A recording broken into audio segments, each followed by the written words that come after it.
Thank you for tuning in to Exeter TV. Exeter TV is the town's public and government access channels, available on Comcast Channels 6 and 22. Channel 6 is your channel. If you have an idea for a program, want to host your own talk show, or submit a film, we're here to get your content on television. On Channel 22, we bring you live and replay coverage of government meetings and other town updates. A third channel, Blue Hawk Media, is operated by SAU 16 and can be found on Channel 8, with all your school sports, events, and meetings. You can watch Exeter TV online at exeternh.tv, Apple TV, and on Roku. Find us on social media for extra content. Subscribe to our YouTube channel and hit the bell to get notified about live streams and new content. Tune in to our platforms every other Friday to watch the Exeter Biweekly Report, with recaps of recent events, updates from town departments, and messages from nonprofits in your area. If you head to our website, exeternh.tv, we invite you to sign up to our newsletter to receive monthly updates about new content, upcoming meetings, and more. We'd like to thank you for taking the time to watch Exeter TV and hope that you tune in to our other content as well.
Okay, good evening. We are starting the Town of Exeter Select Board meeting at 6:15 as posted. The board will be moving to a non-meeting with legal counsel to discuss collective bargaining, after which we will be conducting 2 committee interviews, and we will be returning to start our regular business and adjourn that meeting, and open that meeting, rather, at 7 p.m. Thank you.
welcome to your meeting minute for the Exeter Select Board's May 13th meeting.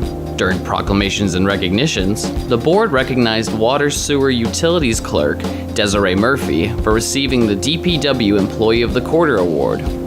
So on behalf of the Select Board, congratulations, Desiree.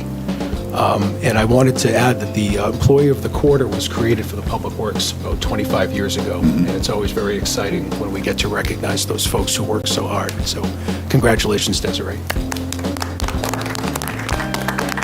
They also declared the week of May 19th to the 25th as National Public Works Week in Exeter. As it is in the public interest for the citizens, civic leader, and children in Exeter to gain knowledge of and maintain an ongoing interest and understanding of the importance of public works and public works programs in their respective communities. Town engineer Paul Vlasich presented the current plan for moving forward with the sewer siphon project. There is a new game plan. And the game plan is going to start with a rock drill over on the mill side of the river. And they're going to drill down to that ledge knob that we already know there, and they're going to attempt to drill through that. And then they're going to put on the paddle bit, go through the 12-inch hole in the ledge, go all the way over to the Swayze Parkway side of the river. And then now we'll have connections on both sides of the river, which is real important because after that we'll put on the 18-inch reamer, bring it across the river, and enlarge the hole in the ledge knob to 18 inches, and after that pull the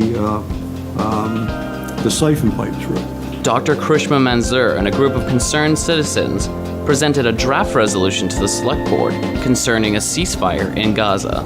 As residents of Exeter, we're writing to you to share a draft resolution calling on President Joe Biden and our federal representative delegation to facilitate an immediate and enduring ceasefire between Israel and Palestine, to facilitate the provision of life-saving humanitarian aid in Gaza, to call for the release of all hostages and all people unjustly held in Israel, Gaza, and the West Bank. That this is a community that's welcomed and has become part of a global network of people, both through the academy and through its businesses and its research facilities. And I don't think this is strictly a question of what's happening to those poor people in Gaza or in Israel, or the hostages. It's what we show our children that we care about. I am profoundly ashamed by what is being done in my name, in all Jewish people's names, and the conflation of Judaism with Israel that's happening right now is deeply shameful for me. We're here tonight as Select Board members, we're here as elected officials, but we're human beings too. And I think that we all feel, to some degree, pretty much what all of you have mentioned. While I find everything in your resolution to be something that I can support personally, as an elected official, our form of government is very specific that the highest body in the land of this town is the voters of this town. They're the legislative body. And something like this that has the potential for being something to be discussed should probably go to them. Ultimately, the board decided to continue this agenda item at their next meeting. To watch the full meeting, visit our Exeter TV YouTube page. The next Select Board meeting will be on Tuesday, May 28th, as the town offices will be closed on Monday, May 27th for Memorial Day. See you there.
Welcome to your meeting minute for the Exeter Select Board's May 13th meeting.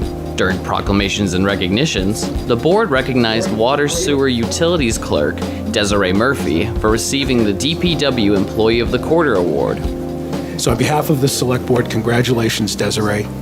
And I wanted to add that the Employee of the Quarter was created for the Public Works about 25 years ago, and it's always very exciting when we get to recognize those folks who work so hard. So congratulations, Desiree. They also declared the week of May 19th to the 25th as National Public Works Week in Exeter.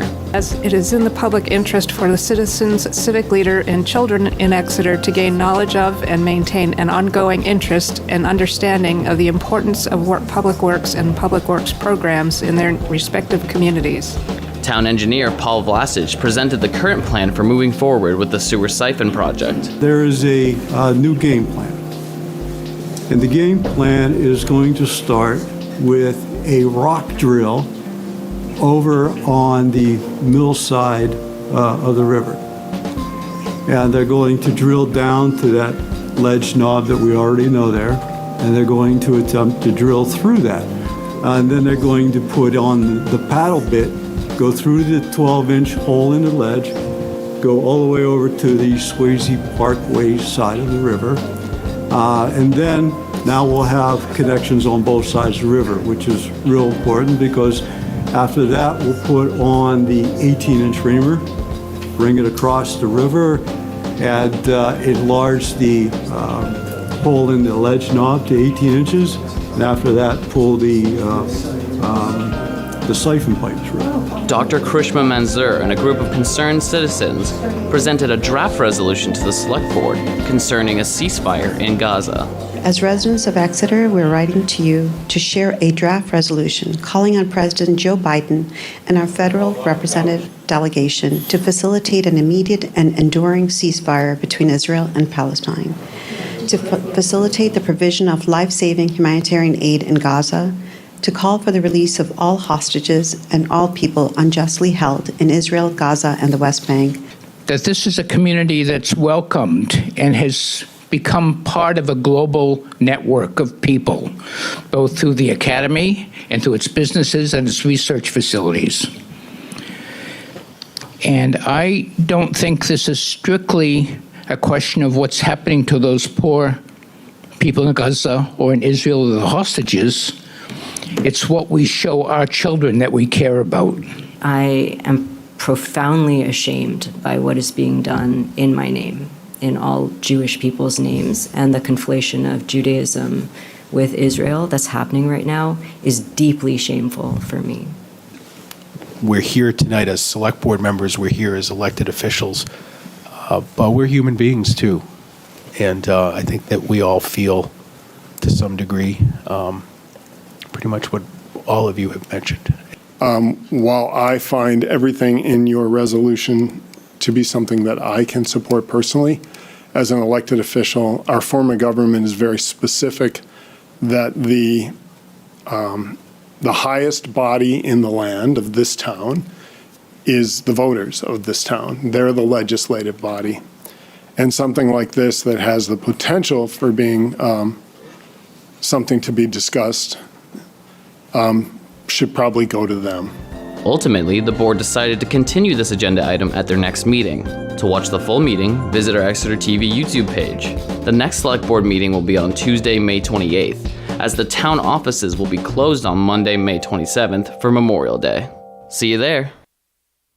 Thank you for tuning in to Exeter TV. Exeter TV is the town's public and government access channels, available on Comcast Channels 6 and 22. Channel 6 is your channel. If you have an idea for a program, want to host your own talk show, or submit a film, we're here to get your content on television. On Channel 22, we bring you live and replay coverage of government meetings and other town updates. A third channel, Blue Hawk Media, is operated by SAU 16 and can be found on Channel 8, with all your school sports, events, and meetings. You can watch Exeter TV online at exeternh.tv, Apple TV, and on Roku. Find us on social media for extra content. Subscribe to our YouTube channel.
Okay, as the hour is 7 p.m., I'd like to welcome everybody back to the May 28th, 2024 Town of Exeter Select Board meeting. The board was down in a non-meeting with council and then conducted a board interview. We are now ready to start our regular business meeting. I'd like to say good evening to everyone, good evening to my colleagues, respective town staff, those in attendance this evening, and certainly those watching on TV. Welcome. Again, this is the Town of Exeter Select Board meeting of May 28th, 2024. I'll start by introducing the board. Our Vice Chair, Molly Cowan, had a scheduled conflict, so she is not here with us this evening. We do have 4 members. We have a quorum, so we will be taking votes when appropriate this evening. To my right, Selectman Dan Chartrand. Good evening. Good evening, Mr. Chair. To my left, our clerk, Selectwoman Julie Gilman. Good evening. Good evening, everyone. Selectwoman Nancy Belanger. Good evening. Good evening, everyone. Our town manager, Mr. Russ Dean. Good evening. Good evening. We also have our assistant town manager, Melissa Roy. Our recording secretary, Joanna Bartel, will be taking the minutes from the video as she had a conflict, and my name is Nico Papakostandis. Our next agenda item is public comment. This is an opportunity for public to come up and make comment. We do ask, though, that if your comments are relative to an agenda item, that you wait for that agenda item to come up. So I will pause to see if there's any public comment. And let me see if there's anyone online. No, seeing none, then we will move on. First order of business are proclamations and recognitions. I would like to informally, there are no recognitions formally, but I would like to say thank you to Florence Ruffner and the committee members for the Memorial Day Parade that was held yesterday. It was successful. Fortunately, the weather held out. There's a great turnout, and it was nice to see folks out there honoring our veterans. So a thank you to Florence again and her committee members. I'd also like to take a moment to thank somebody who, unbeknownst to me at least, has been taking care of some of the garden area in the entrance of Swayze Parkway. This is the area where there was a pocket park presentation, dedication, the beginning of May. And subsequent to that, I learned that one of the former Swayze Park trustees and a resident of Exeter, Mr. Mark Damsel, has been the individual who's been keeping up that property for well over 10 years. So again, I would like to recognize Mr. Damsel for the work that he's done around the entrance of Swayze Park, thank him, and we certainly appreciate what he's done to make that area beautiful. So, I did not know that either. Okay, next item is approval of the minutes from our last meeting, which was May 13th, 2024. I would ask the board if there are any amendments or revisions to the minutes. I have none. Okay. And seeing none, I would entertain a motion to approve the Exeter Select Board regular meeting minutes of May 13th, 2024. So moved. Second. Motion and second. Any discussion? Seeing none, all those in favor? Aye. Aye. Opposed? Motion carries 4-0. I'll ask that you bear with me. This is a time of year where the pollen really affects me and my voice is a little weak, but if you can't hear me, please ask me to speak up. We do have a resignation this evening from the Arts and Culture Advisory Commission to take up. Unfortunately, due to several conflicts, Danielle Capalbo has issued her resignation from the Arts and Culture Advisory Commission. I'd like to thank her for her work, and formally we need to accept this, so I would entertain a motion to accept Danielle Capalbo's resignation from the Arts and Culture Advisory Commission. So moved with thanks for your service. Second. It's a motion and a second. Any discussion? Seeing none, all those in favor? Aye. Aye. Opposed? Motion carries 4-0, and again, we thank Danielle for her service. Okay, we can jump right into our discussion items, the first of which is a continuation of a conversation that we had at our last meeting. There was a presentation made by a group of citizens in Exeter for the board to consider a peace resolution. And after a very robust and thorough and frankly enjoyable conversation, the board asked for some time to consider what was being asked. And then in the meantime, folks from that group reached out to the chair and the vice chair asking if they could ask the board to reconsider their request to be a proclamation rather than a resolution. So if there's somebody from the group that would like to come up and speak to that, that would be great, please. And if you could, please, if you could just state your name and address for the record.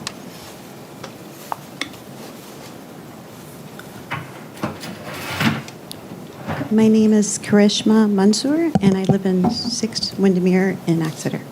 Thank you. Good evening. Good evening. Thank you. Thank you, Chair. So we did submit a resolution 2 weeks ago, and it was, thank you very much for taking the time to consider it. We have now revised it as a proclamation. Hopefully that will answer some of the questions that 2 of the board members had. So I don't know if, Chair, if I have time to make a statement, but I don't know if we need to necessarily. No, please do. Okay. So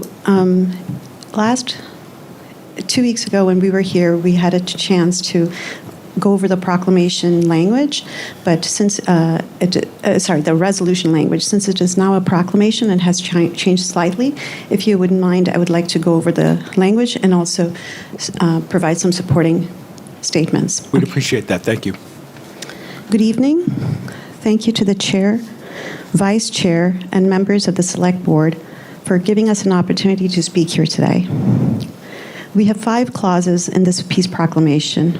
The first clause states, "The Select Board of Exeter recognizes that all human life is precious, and all people have a right to live with dignity, feel safe, and be respected, regardless of nationality, race, or religion." So it is unfortunate that we actually have to state this. It should be something we should just take for granted. Unfortunately, it's not. In support of this clause, I just want to say that in the last 2 weeks since the last Select Board meeting, a large number of people have died in Gaza and the West Bank. Some people died from starvation. Some people died because their wounds did not heal due to lack of medical treatments and due to malnutrition. The wounds are becoming infested with maggots, and the people are dying from sepsis. Some people were killed by missile strikes from jet fighters, missiles launched from drones, and heavy bombardment that flattened buildings, crushing people under the rubble. Since the last meeting, more than 500,000 Palestinians have been displaced from Rafah. Some of these homeless people have moved over 8 times since last October. And this past Sunday, just 2 days after the International Court of Justice ordered Israel to immediately halt its offensive in Rafah, 8 missiles were launched from Israeli jet fighters on tightly packed makeshift shelters housing internally displaced persons. 45 people were killed, and more than 250 others were injured. Many people burned to death. Most of the people who died were women and children. Clause 2 of the Peace Proclamation states, "International humanitarian law requires all parties to an armed conflict to protect children and non-combatants in all circumstances and prevent the commission of grave violations against them, including killing and maiming, attacks on schools, medical infrastructures, and hospitals." Again, this is not something that needs to be repeated, but unfortunately it has to be repeated. In support of this clause, please note that since the last Select Board meeting on May 12th, additional mass graves have been uncovered in and around hospitals in the Gaza Strip after the withdrawal of Israeli military following week-long sieges. This brings the total number of mass graves to 3 sites found at the Nasser Medical Complex and Al-Shifa Hospital in Gaza City. 3 mass graves found Three sites were found at the Nasser Medical Complex in Khan Yunis. 3 mass graves were found at the Al-Shifa Hospital in Gaza City, and 1 mass grave was found at the Kamal Adwan Hospital in Beit Lahia. The Israeli military claimed that the hospitals were being used as Hamas command centers. Many bodies that were found in the mass graves showed signs of severe trauma, including being crushed or disfigured, partially as a result of being run over by tanks. Some of the bodies were found stripped naked with their hands tied behind their backs. Some of the bodies were found blindfolded. Some of the bodies were found dressed in hospital garments, and some had medical tubes attached to them, indicating that these were the sick and injured people in the hospital who could not escape. Some of the bodies showed indications that field executions had taken place. The casualties included children and elderly women. Bodies found with their hands tied behind their backs indicate that those killed were in custody and not a direct threat. Under the statute of the International Criminal Court, it is a war crime to kill or wound a person who is in custody. Clause 3 of our proclamation states, hundreds of thousands of lives are at imminent risk of famine and death if a permanent ceasefire is not reached and humanitarian aid is not delivered without delay. In support of this clause, please note that since last October, when Israel's Defense Minister Yoav Gallant announced a total blockade of humanitarian aid to Gaza, there have been significant shortages of food, water, fuel, medicine, and essential medical supplies. There is no justification for stopping food and water to Gaza. No justification to starving 2 million people. Intentionally starving people is a war crime. As of this month, we are still seeing Israeli forces continuing to restrict the entry of humanitarian supplies, with very few trucks being allowed to cross the borders. We've watched video footage of Israeli citizens attacking some of the 8 trucks that crossed the border. Israeli citizens have been filmed looting or destroying humanitarian supplies in the trucks destined for the desperate Palestinians in Gaza. Some of the trucks were even destined for the West Bank, and they are also being attacked. In multiple incidences, the drivers have been beaten, hospitalized, and the trucks have been set on fire. Clause 4 of the Peace Proclamation states, to provide economic and military aid to Israel and humanitarian aid to Gaza and the West Bank in the year 2024, over $1.2 million in federal taxes will come out of the citizens of the town of Exeter alone. Over $102 million will come out of the state of New Hampshire, and over $20 billion will come out of the United States of America, instead of using American tax revenues to fund local, state, and federal health care, housing, and educational needs here in the United States. In support of Clause 4, sadly, the $20 billion is not the end of the funding from this year. The cost to taxpayers is continuing to rise. As you may be aware, the U.S. military recently finished building a floating pier to allow aid packages to arrive in Gaza by sea. This pier alone will cost U.S. taxpayers over $320 million. Over 500 U.S. soldiers worked for over 3 months to construct this pier. The pier should not be looked at as a humanitarian effort by the U.S. government, but as a failure of the Biden administration in its dealings with the Netanyahu administration. The airdrops and floating pier were complicated, costly, and inefficient endeavors to using aid trucks instead of using aid trucks to enter Gaza via land routes. The airdrops and the floating pier are coming at a huge financial cost on Americans and a huge humanitarian cost to the people of Gaza. In addition, President Biden recently announced plans to send an additional $1 billion worth of lethal weapons to Israel.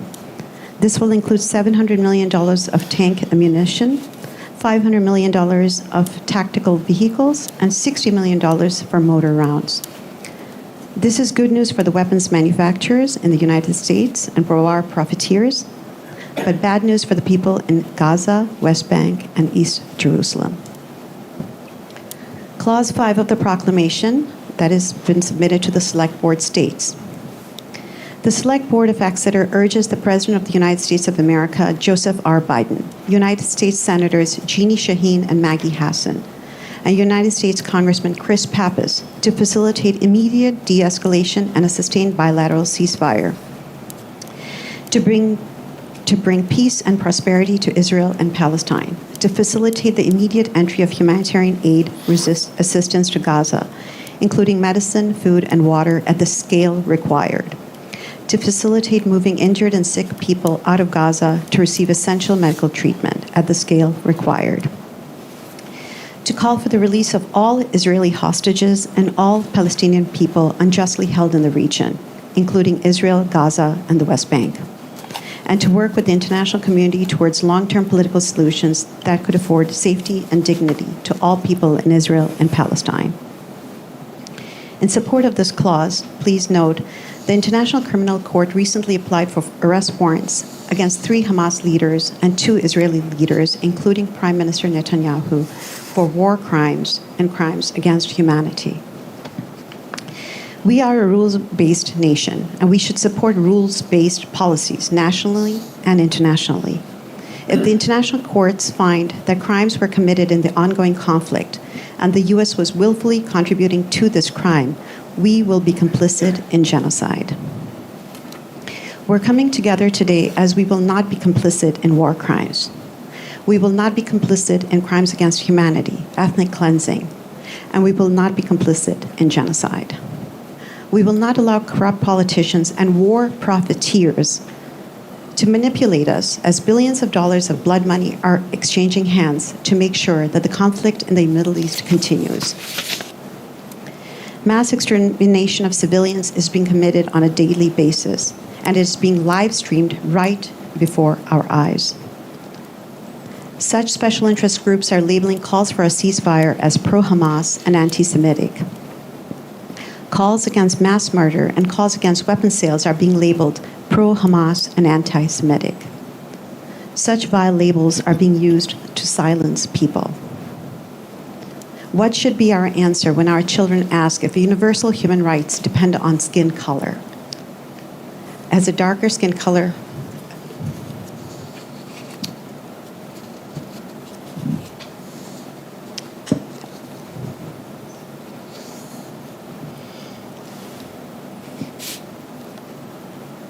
as a person with darker skin color, appear to have less human rights.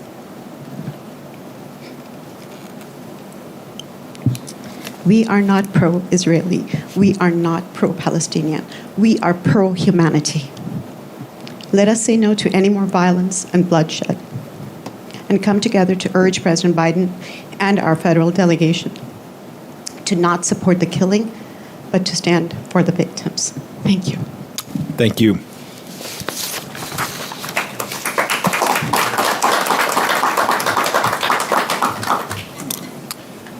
So where we left off after our last meeting was after a very thorough conversation amongst board members, I think all of whom agreed not only with what was submitted before us, but certainly the testimony that we heard from everybody that came up was incredibly moving and thought-provoking. I think the conversation towards the end of the deliberation was whether or not this is a select board, whether this is within the purview of the select board, because typically, I think as Selectman Chartrand so astutely commented, that typically this is done in a citizen's petition that goes on the warrant for voters to take up.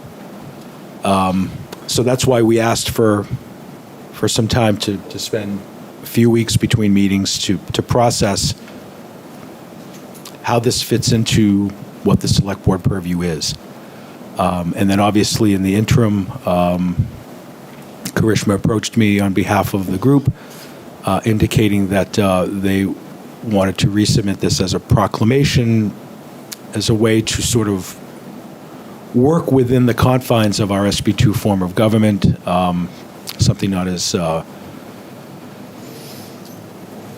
resolution that would go on a warrant, but something that would stay within the select board's purview to be read, to be signed, like other proclamations. So that's where we are at right now. I'd like to get a feel from the board. Obviously, this has changed since the last meeting. Yes, sir? May I speak?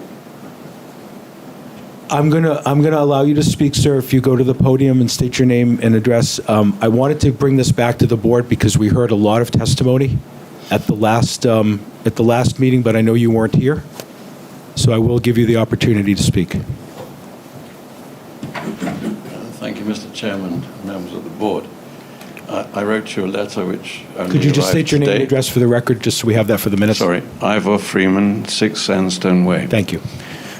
I wrote you a letter which only came today because I didn't see your minutes or the meeting until on Friday night. I agree with a lot of things which Dr. Manzo says, but she reminds me very much of advice I was given by a lawyer in London. You must always tell the truth and the whole truth. Sorry, you must always tell the truth and only the truth, but only when pressed the whole truth. And I have set out to you in my letter the bad actions of Hamas over the years. This is a situation which affects me as a Jew, because I fear that many people will take your proclamation and use it as an excuse for anti-Semitism. And there is a huge increase in anti-Semitism in the last couple of years, and it is even manifesting in Exeter and in New Hampshire. So I really do ask you to consider that you should not be encouraging something which can be misconstrued. That's unintended consequences. So I ask you not to pass this resolution or proclamation. Thank you, sir. For the record, your email that did come, I believe, either Friday night or Saturday morning, was attached to the packet as a supplement. So that is part of the record for this evening's meeting. So I'd like to bring it back to the board now. Mr. Chartrand, if memory serves me correct, I believe we started with you last time. Why don't we start with you this time? Thank you, Mr. Chair. And thank you all for those of you who were at the last meeting. Thank you for returning tonight. And those of you who are here for the first time, thank you for joining us. The highest calling in our form of government is citizen. And you are all citizens tonight, and you're performing your job wonderfully. Karishma, I read through your revision, yours and your groups, and I felt that I had to revise it if I could vote for it, find a way to vote for it. I have copies of the revisions that I've done. I'd be happy to share them with the board members, Mr. Chair, if that's appropriate. And I have extra if you all, I don't think I have enough for everyone, but if you could share, that would be wonderful. And I can walk through why I've revised it the way I have. If you would, please.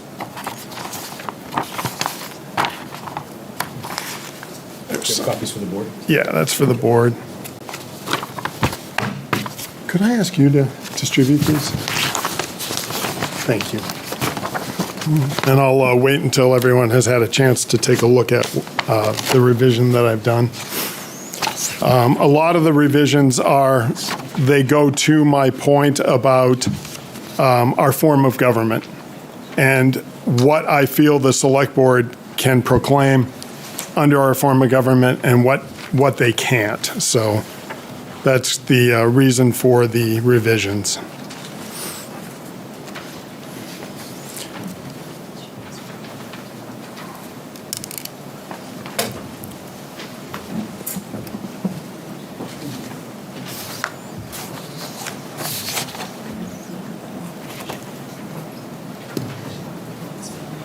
Why don't you go ahead, Selectman Chartrand? So I agree with you, Karishma. The first three clauses, I don't think, I can't imagine anyone would dispute them. And I'm comfortable with those. When it comes to mentions of how money is spent and how it's taxed and levied, I really feel that is the voters' purview, and I don't think the board can make comments on that. And then I did revise the now, therefore, we to bring it back just to the board and not to involve any other public servants. I felt very strongly that we're speaking for ourselves and urging the world and not particular individuals. So that's the reason for my my revisions. I apologize for revising your very careful work. I know you've spent a lot of time on this, and I did not make these revisions in a hasty or callous way. I considered them carefully. A lot of the changes after deleting the federal elected officials is just to make the clause work. And that's where I am. I could vote for this. Unfortunately, given our form of government, I could not vote for what you presented to us, and I apologize for that. Thank you, Mr. Chair. Thank you, Selectman Chartrand. I won't put anyone on the spot to the left, but if either Selectwoman Belanger or Selectwoman Gilman have any thoughts or comments? Oh, this is my first reading it, so I'd like to take a few minutes to consider. And I'm okay with pausing quietly. Thank We do you. that. I can speak. Since our last meeting and consideration that I've heard from other folks, I did change my mind about how we would adopt something. I think Selectman Chartrand was correct that the wording of it as it was presented to us really was something that should have been, or I don't want to use the word should, but was a method for our form of government that would express the feelings of the entire community. And I don't mean to be discriminative here, really. I just think that it's like the call that we do not interject ourselves into national politics. I think it would actually be a stronger voice if the whole community did the interjection. And, you know, we are leaders, but we are also nonpartisan, and people who are our citizens and our voters aren't. So, I don't know, I just feel that this makes me more comfortable taking out the communication with the federal about the money, because that's really not in our purview to talk about how national dollars are spent. Again, that tends to be a partisan issue. And I think that this is strong for our community, to represent our community in our region, that we want. This is much like when we readopted the Paris Climate Accord that we had stepped out of, or that the country had stepped out of, and the town, the select board decided that we wanted to be part of it again. We wanted to be, one of our goals was energy efficiency and less fossil fuels. And I believe we did that at the board level. I don't remember that.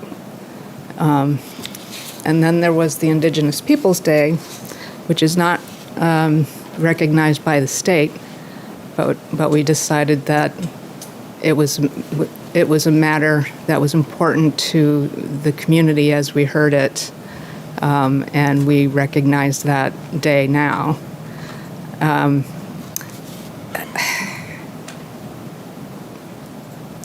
But this, I feel, is such a strong matter and of such emotional matter that we really do need to make it our own in the way that we can. And I think that the edits that we have here are more appropriate for what we as a board can do. Thank you. Selectwoman Belanger, have you had a moment? I've had a moment. I'm still struggling with this. Dan, I appreciate the edits. Getting them tonight was difficult, and I appreciate the middle one being removed. I'm glad the citizens petition option that we talked about as far as the special vote is not being brought up again tonight because I did not see that as a viable option. I just could not foresee a court granting that petition to do so. Selectwoman Cowan, who couldn't be here tonight, I just want to remind something that she said, and I afterwards thanked her for it, to remind her that, you know, my struggle is this is another country. This isn't America. I understand what you're saying, but it's still not here. It's international. So people in this room are our community, which brings it close to home. Again, but I still do struggle with this being something the select board should be considering. I don't remember us doing something for other wars that have escalated that we all feel very strongly about, or at least I know I do. I just struggle with this. It's not that I disagree with this. It's personally, as a select board member, is where I struggle with this hat on. Thank you.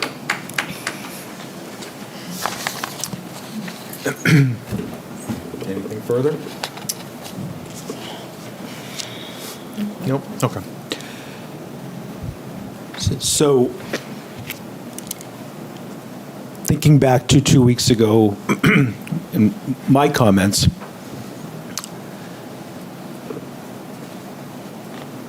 which mirrored my colleagues really, and understanding what our role is in representing the town of Exeter, and you know what I personally believe, and when I heard all of the testimony that was presented 2 weeks ago, when I heard the resolution, Karishma's statement, particularly regarding Mother's Day, was very touching, thought-provoking, heartfelt, and I'm going to speak for myself. I'm a human being, and I agree with these words that are here. But when we come through the door of the Novak room and we sit here, at least for me, I'm not Nico Papakosendis at 11 Little Pine Lane. I'm a member of the select board and I'm representing the community. And I take that very seriously. And through the years that I've had the privilege and honor to serve on this board, I've had folks come before us very passionate about their beliefs, very passionate about things in town, in their neighborhoods, that affect their neighborhoods.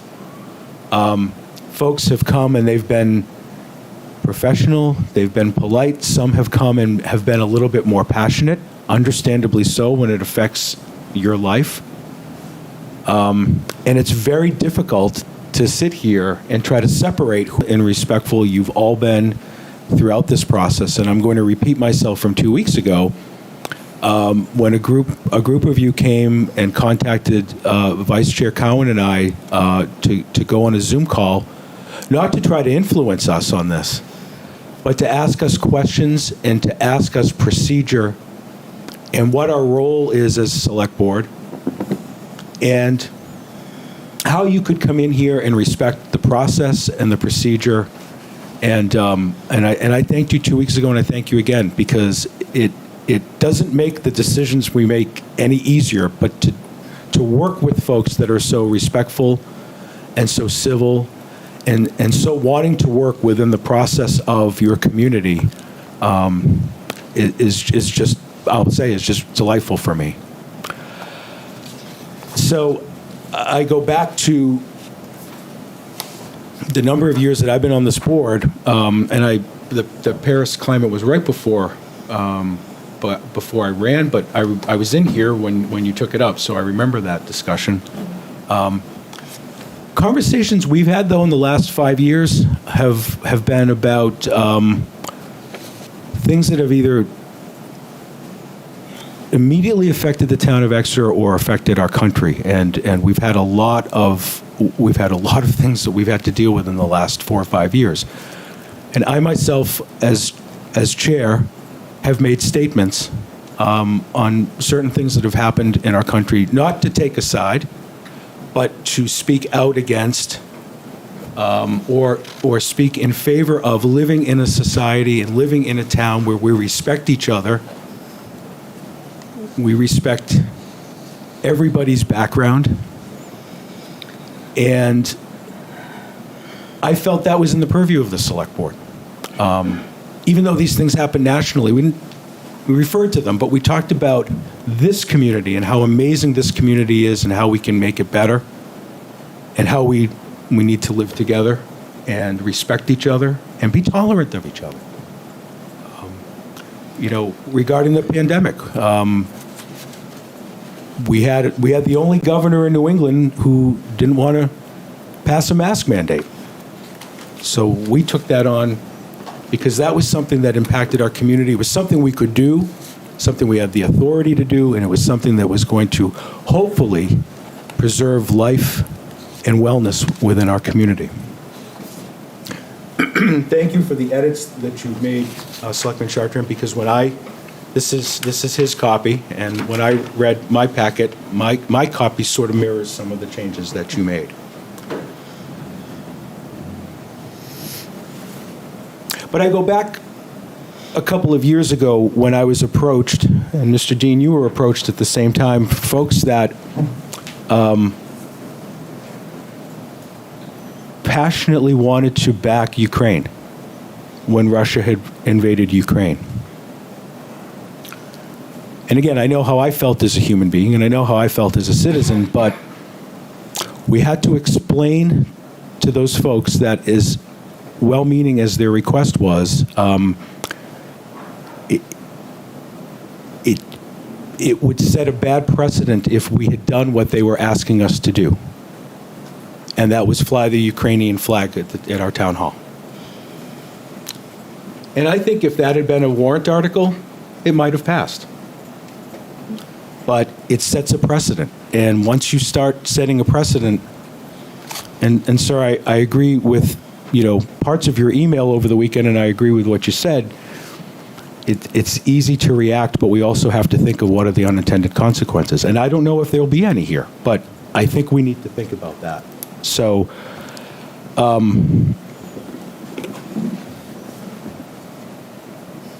like you, Selectman Chartrand, I could vote for most of this.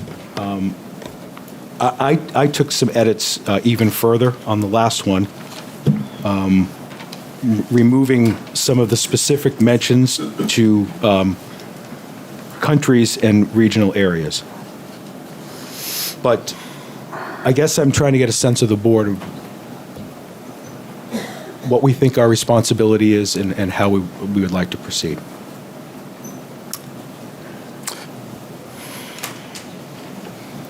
I'm comfortable with what I've done here, and I can vote for it and stand behind this proclamation as I've edited it. But I also am hearing my fellow board members, and the last thing I want to do is force something that they're not ready to do. So,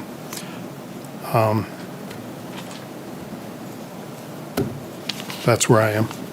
Okay. Selectwoman Gilman?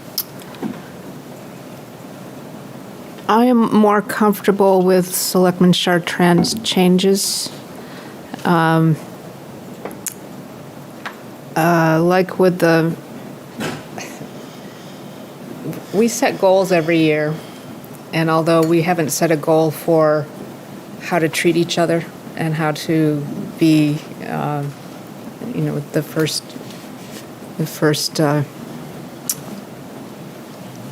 sentiment says, to treat each other with dignity, feel safe, and be respected. That is what we pledge to do when we get sworn in. Mm-hmm. And then the other aspects of this are really, I think, just build on that.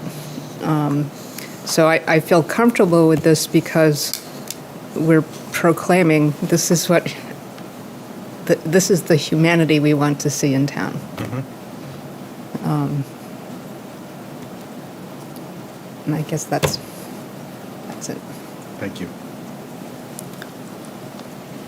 Okay, I have to stand by what I said. I just, personally, I can handle what Dan's done with this.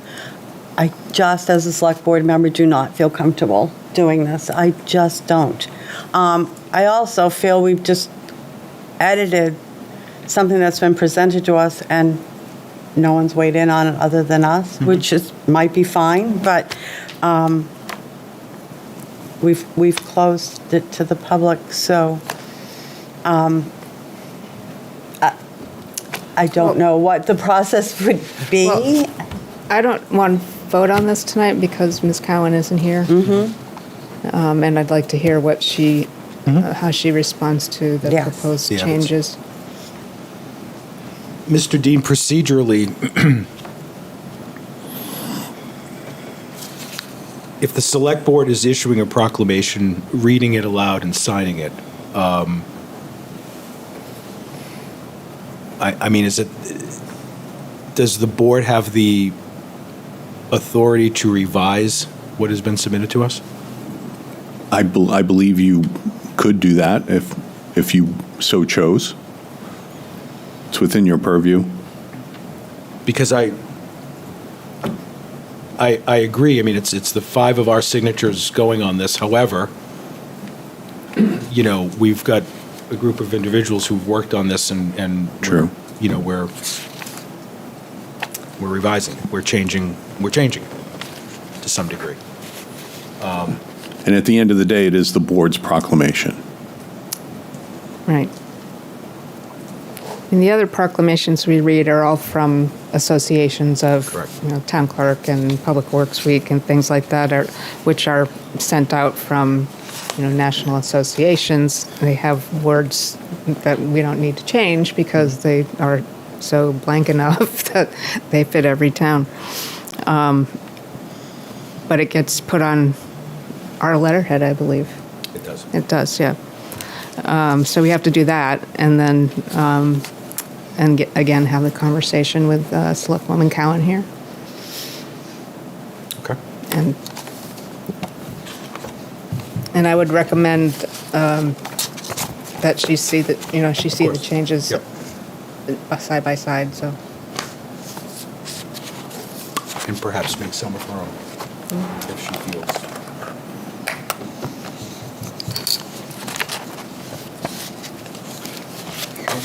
Since we have all these folks here, do we have time to hear their reaction to this?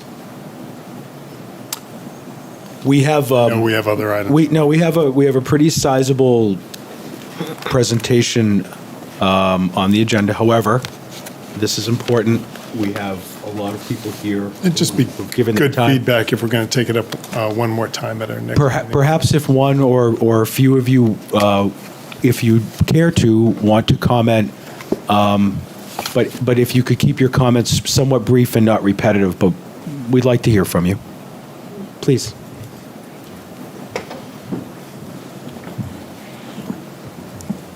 Thank you, Chair, and thank you to the members of the Select Board. As a group, we are fine with the recommended edits. Thank you very much. Thank you.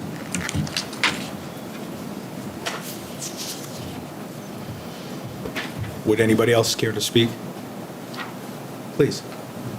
If you just state your name and address for the record.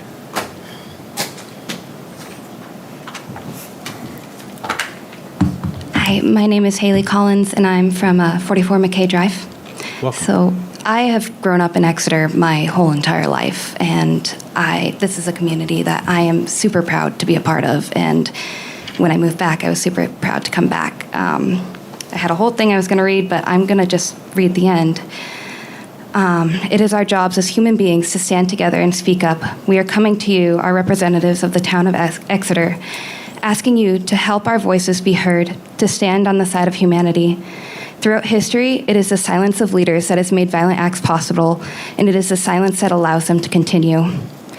I have reached out to our leaders and have gotten automatic responses in response to my emails. This proclamation is something that is more than symbolic. This is a moral obligation. Every voice matters, and we need you to use your power that you have, to use your voices to call to action and to call to peace. Thank you very much. Thank you.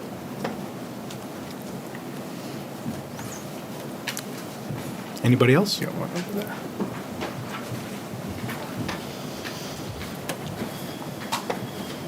Hi. Hi, my name is Matthew Himmel, 1 Drinkwater Road. Thank you, Chair. Thank you, Select Board. While I don't often identify as a Jewish descendant, I am one, and I appreciate you expressing your concern, and yet I also fully endorse Proclamation here. And I just wanted to kind of invite space for those who might support Israel more ardently and might somehow be concerned about this. Just invite them that this feels like a little bit of a false choice here. I mean, we're not sort of pro-Hamas, we're not anti-Israel. I think we're just, as many have said, we're really pro-humanity, pro-innocent people, pro-innocent children. And so I wonder if maybe just adding in somewhere that, we condemn Islamophobia, we condemn anti-Semitism, just to kind of make it clear that we're not asking you all to take a side. We're asking you to take the side of humanity. We're not asking you to take the side of what might be seen as a bipartisan debate. Thank you.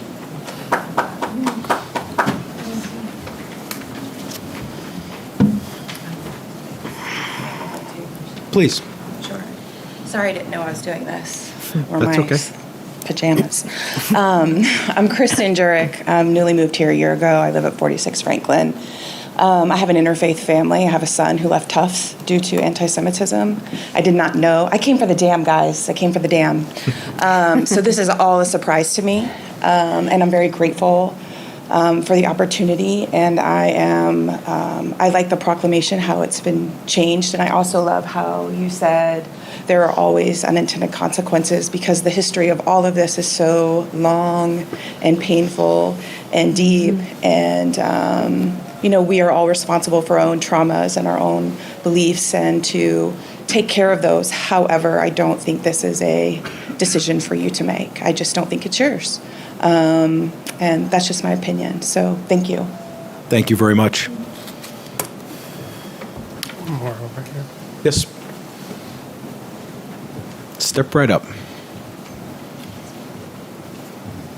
I'm Elias Kochmanzor, 61 Demir Lane. And I just wanted to say, when you guys are talking about setting a precedent, as a young person, I feel like my examples are you guys, right? The adults. And I don't know if supporting a peace proclamation is like something that sets a precedent to say, hey, we want to create change for the better.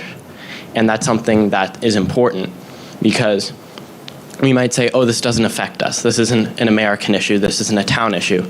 But it sets a precedent if we say, no, we were complicit. We allowed our money to be spent on weapons that hurt people. We allowed our government to be complicit in a genocide. I feel like that's just something, like, if we look back on this years from now, why didn't people do better? And I feel like that's something I'm really worrying about, because I'm not 18, I can't vote. I don't really have a say in this matter. But if a precedent is set that violence is okay, that genocide is okay, then that's something I have to live with. So Thank you very much.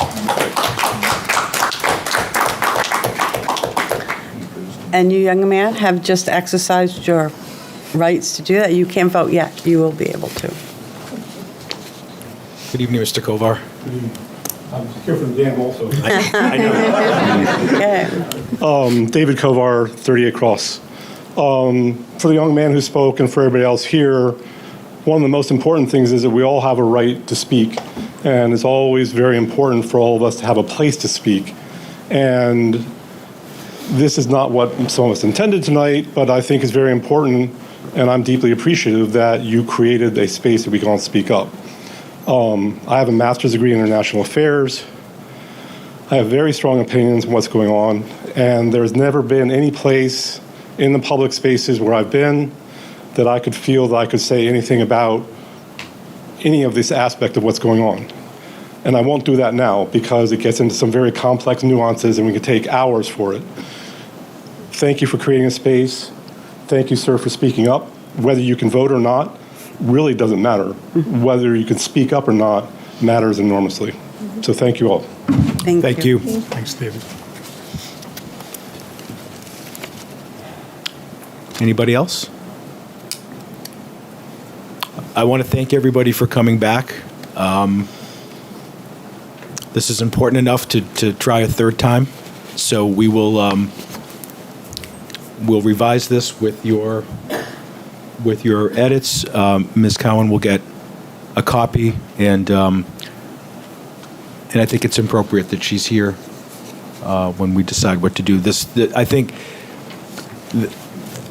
we have a quorum. We can take votes this evening. There are times we try to avoid that when we don't have all five of us, and this is certainly something where I think we need all five. And I don't want you to feel like we're not taking action tonight, but I think it's this important that we need to have her voice as well. So we'll continue this at the June 10th meeting. Thank you all again for your testimony, for speaking up. We do have an exciting agenda this evening in addition to this, so please feel free to stay. We don't usually get a full Novak room. I mean, we've got more people than we had a deliberative session, sadly, so feel free to stay. But all kidding aside, thank you, and we'll look forward to seeing you in 2 weeks if you don't stay. Thank you. Thank you. You want me to say, I saved us a copy from Holly. Yeah. We'll put it in her. She has one. No. Okay.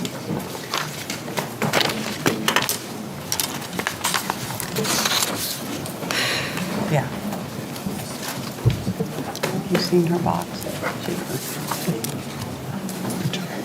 Okay. Mr. Cronin. You know, I have to say it's been a pleasurable 5 months since you've joined us. And I don't know if Mr. Vlasic warned you how many times you were going to have to come and talk about sewer siphons, but in my entire lifetime, I never thought that I would know this much about sewer siphons. So anyway, welcome. Thank you very much, Mr. Chair. Steve Cronin, Public Works Director. So as you mentioned, at the May 13th meeting, the town engineer updated you on a general work plan for our next drilling attempt for the sewer siphons project. In short, that plan was to drill from the mill side of the river through a known ledge outcropping, bore a hole through that, and then drill all the way across to the Swayze side of the river, ream that hole, and then pull the sewer siphon pipe. So on May 15th, we began that drilling process. Shortly thereafter, we encountered a small debris field, which we had expected, so that was excavated, and then the drilling operation continued. So over the course of the next few days, the 6-inch borehole was drilled. That was completed on May 21st. The following day, we began the 12-inch ream. That took basically a day to complete. So by late Thursday afternoon, we had finished the 12-inch ream. With the holiday weekend that we just had, they decided to leave the reamer in place to secure the hole for the weekend. And then the plan was to begin drilling again today. There were some weather-related travel delays, so the driller did not arrive this morning. He will be in town tonight, and we will begin drilling again tomorrow. So the plan is to extract the 12-inch reamer and then to essentially thread the needle through the borehole and cross the river with a paddle bit. We anticipate, barring any obstructions, that should be done by the end of this week. It's all going to depend on, obviously, soil conditions and whether or not we encounter any unanticipated obstructions. So once that's done, we'll have a connection on both sides of the river. We will pull the 18-inch reamer back from the Swayze side to the mill side. We'll fuse the pipe on the mill side of the river, and then we will pull that from the mill side over to Swayze. So that's essentially the schedule for the next 3 weeks. Okay. We'll be back at the next meeting to provide another update, hopefully with more good news, but that's where we stand as of today. Terrific, thank you. And have the abutters been met with? And all of that. Yes, so we still have to schedule a meeting with Exeter Mills. Okay. We're waiting for a little bit of scheduling information. We want to be able to tell them when we're going to be delivering the pipe to the mill side and when that fusing operation is going to be completed. Okay. We hope to have a little bit more clarity on that by the end of this week, but we have been in touch with the mills and their management company, and we will schedule that meeting and give them as much information as possible. Great, fair enough. And presumably, you're going to keep the equipment on the Swayze side for the time being, even Yes. though you're working on the other side? Correct. Okay, great. Any questions? I don't have a question, but if I could I had a unplanned random conversation with someone that lives in the housing authority buildings, and they talked about the meeting, a recent meeting, and they were so impressed with the way they were spoken to, the information, they could understand it. So I just wanted to express that to you and let you know. It was nice to hear. Thank you. It's good feedback I to hear. wasn't surprised, but Yep. it was still nice to hear. You can thank our assistant town manager. She was there and delivered that message, so.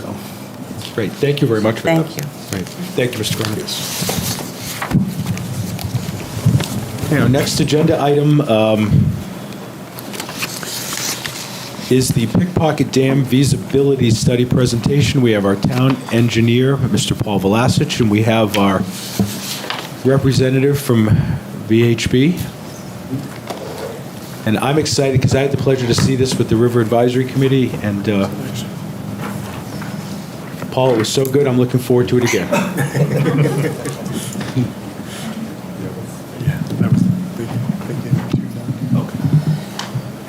I didn't catch the very end of that. I was holding the keys up. What did you say? I was saying that I enjoyed the presentation so much at the River Advisory Committee that I've been looking forward to the repeat version, so. Well, thank you for that. And it's been a long time getting here. And it started way back in 2011 with the letter of deficiency that we had to fix a few things on the dam and then also do the breach analysis, would then end up the classification rows after that, and then trying to get the study off. So the study that we're just about completed with and almost out of money cost us $373,000. And we did get 2 grants from that, $40,000 coastal resilience and $100,000 stormwater planning through the state ARPA funds, with the bulk of that, the rest of that being paid by the town ARPA funds. There was a little bit from earlier capital project too. So the feasibility study was on its way. Then a grant opportunity came. It was the NOAA grant to enhance fish passage in the early fall. And that's when we went in front of both the River Advisory Committee and this board. I wanted to know if we should apply for this grant. And we did, with your approval. We also found out at the end of last week that we did not get that grant also. So the feasibility study then kept going on. And public information meeting was on February 27th of this year. And then there was a couple follow-up meetings with the River Advisory Committee, the ones that you're referencing.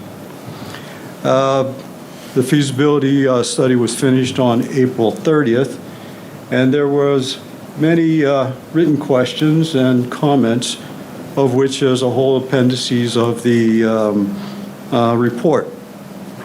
Now that we didn't get the grant, we'll have to pay attention to some of those dollar figures in there a little bit more. And you'll see something in the upcoming CIP process for either dam removal or dam modifications.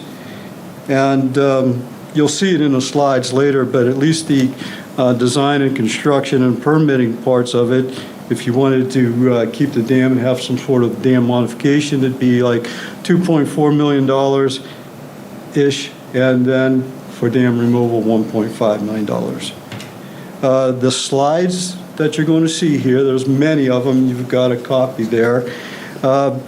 If you went to the public information meeting or saw any of the River Advisory Committee, the last two meetings, that look familiar to you.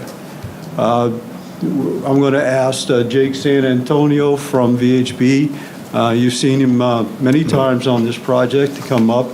We're going to go through those fairly quickly because they've been around a while. If during that process you need an explanation of something, please, let us know. And with that, Jake San Antonio from VHB. Thank you, Paul. Mr. Glassett, can I ask a quick question? Do we know why we didn't get the grant? Sir, we're gonna bring that up later in the agenda. Okay. Thank you. Hello. Thanks for having me. Jake San Antonio with VHB. As Paul mentioned, I'm going to go through our slides on the feasibility study. So first off, per the two grants that Paul mentioned, we're obligated to mention those grants on each presentation we make about the project and thank them within our feasibility study. So thanks to New Hampshire DES and NOAA for helping fund this study. So this slide, this is actually one of Paul's favorite slides, and it's, all dam removal or dam modification projects have to balance a lot of different competing issues and priorities, being recreation, flooding, fisheries, downstream risk, historic, cultural resources, and industry. This slide highlights all the different aspects of the feasibility study. It covers a lot of topics. The areas highlighted in green were funded by the Coastal Resilience Grant, and the items highlighted in blue is the Stormwater Planning Grant. But the feasibility study scope included significant data collection, bathymetry, an inspection of the dam. It also included identifying alternatives for both modification and dam removal. It included getting out and sampling the sediments within the river. It involved develop a hydraulic model and developing hydrology for what the runoff or the flow entering the river from the watershed is, and then how that flow flows within the Exeter River. It involved cultural resources investigation. It also involved impact analysis for the different alternatives identified, and then development of a feasibility study report, both a draft and a final, and then meetings like we're having tonight. Just to help you remember the great Pickpocket Dam, this is a picture looking upstream with the different aspects of the dam highlighted. In the forefront, we have the lower training weir. On the river left, we have a fish ladder. There's a low-level gate that is no longer operable. The main spillway itself. And then on both sides of the dam, there is earthen embankments. So, Jake, yes. Just one clarification. In reading through the report, sometimes you refer to the left side and the right side, and I just want to be sure we're on the same side. Sure. so when I talk left and right, it's with the flow of the water. So when I say river left, it's looking this downstream. Is looking upstream. So this would be river left. This would be river right. So it's not always the fish ladder side when you say left. Or right. It is. This is river left, river right. So the fish ladder side is always river left. But if you're looking downstream, it's with the flow of the river. Okay. So with the flow of the river, the See, left, I'm a little the left bank and ambidextrous, the right bank. I get it. Left and rights are always confusing. So at the beginning of the study, we did a hydrologic analysis to determine what the design flows are to meet New Hampshire DES standards. So as this is a high hazard dam, the current regulatory standard is to pass 2.5 times the 100-year flood with 1 foot of freeboard and no manual operations. So we did this hydrologic analysis to determine what those flows are. Here's a table summarizing all those flows.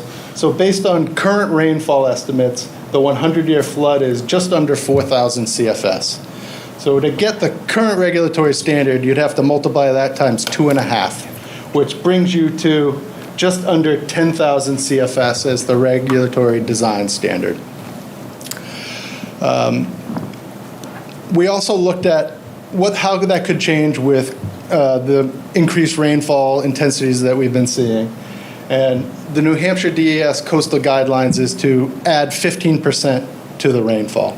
So we updated our analysis with increasing the rainfall depths by 15%, and that resulted in a 50% increase in the design flood, or close to 15,000 CFS.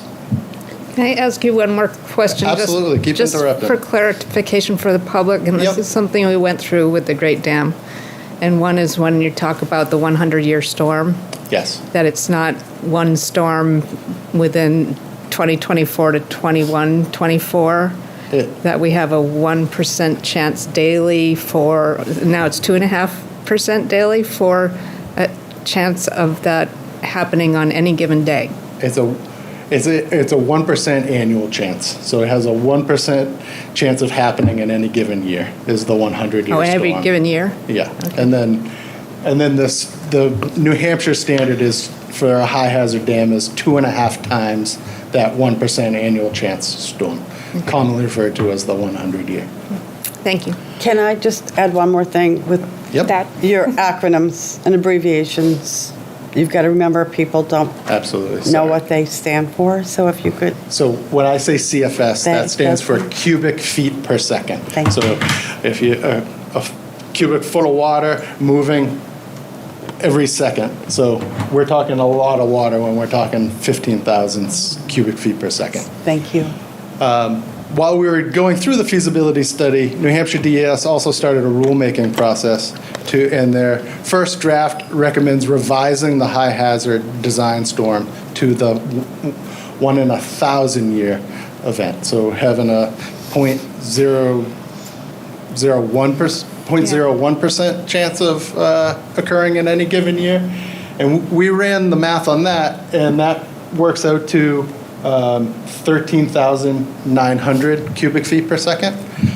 So for this study, we're recommending moving forward with the future 2.5 times the 100-year storm. It is in the same ballpark as the proposed 1,000-year storm and adds a little factor of safety.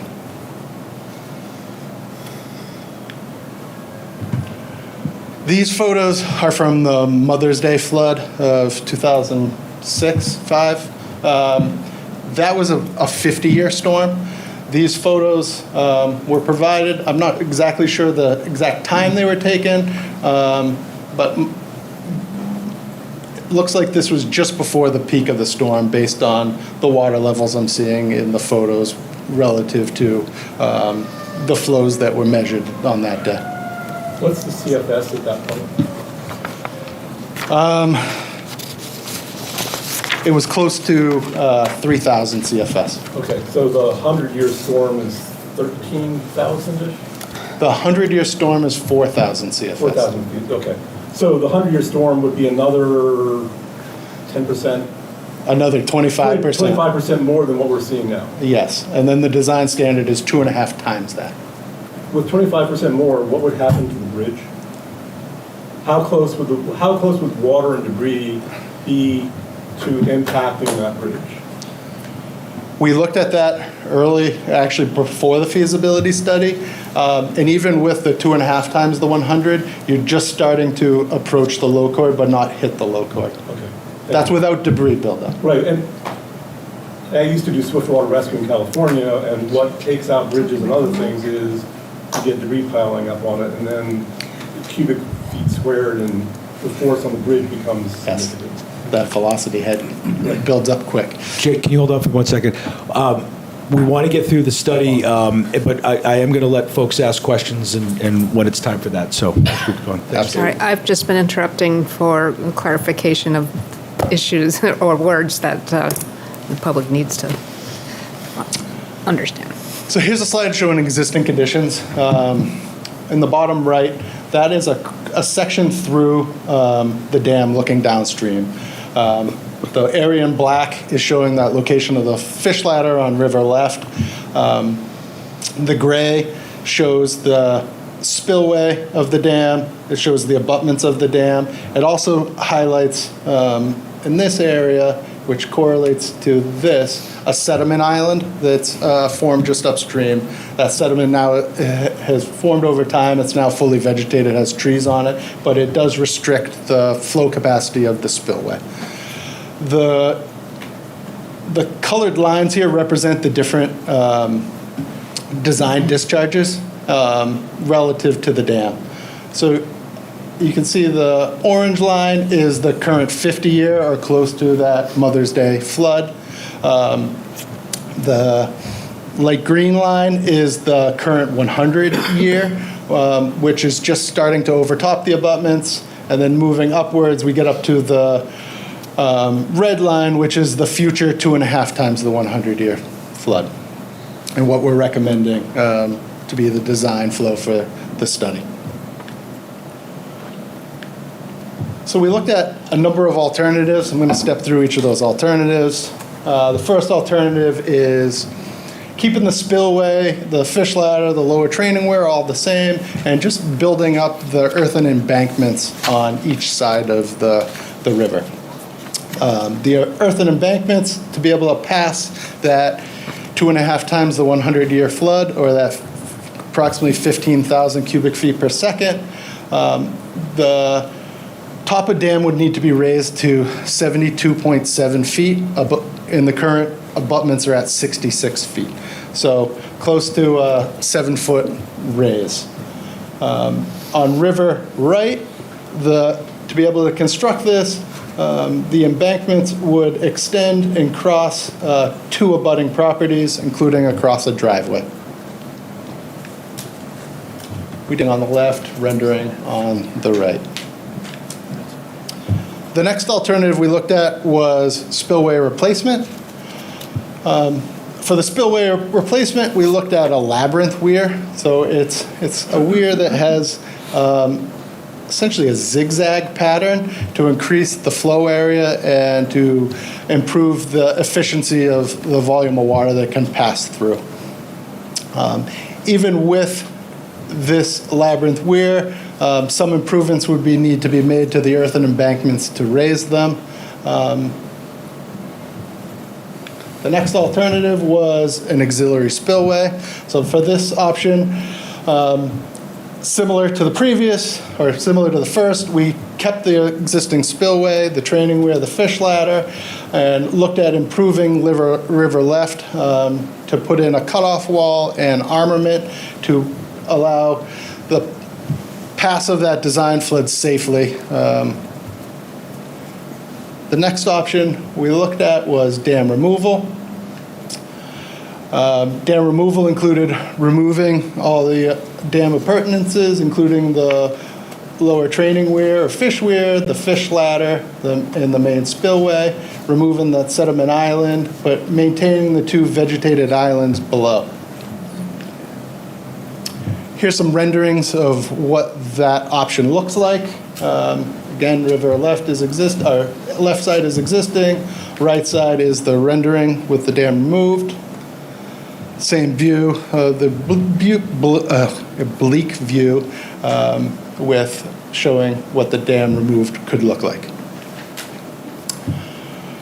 We also looked at what we were calling the no action or hazard reduction.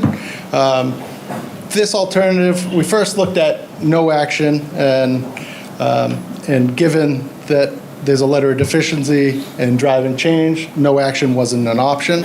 So then we looked at hazard reduction. So what could we do to reduce the hazard class of the dam? We looked at dropping the hazard class to significant hazard, and significant hazard would mean that we'd need to reduce the potential chance of loss of life, as there were multiple manufactured homes and residences that were within the flood hazard area. The town would need to purchase one property to remove it out of that zone and add foundations under multiple manufactured homes.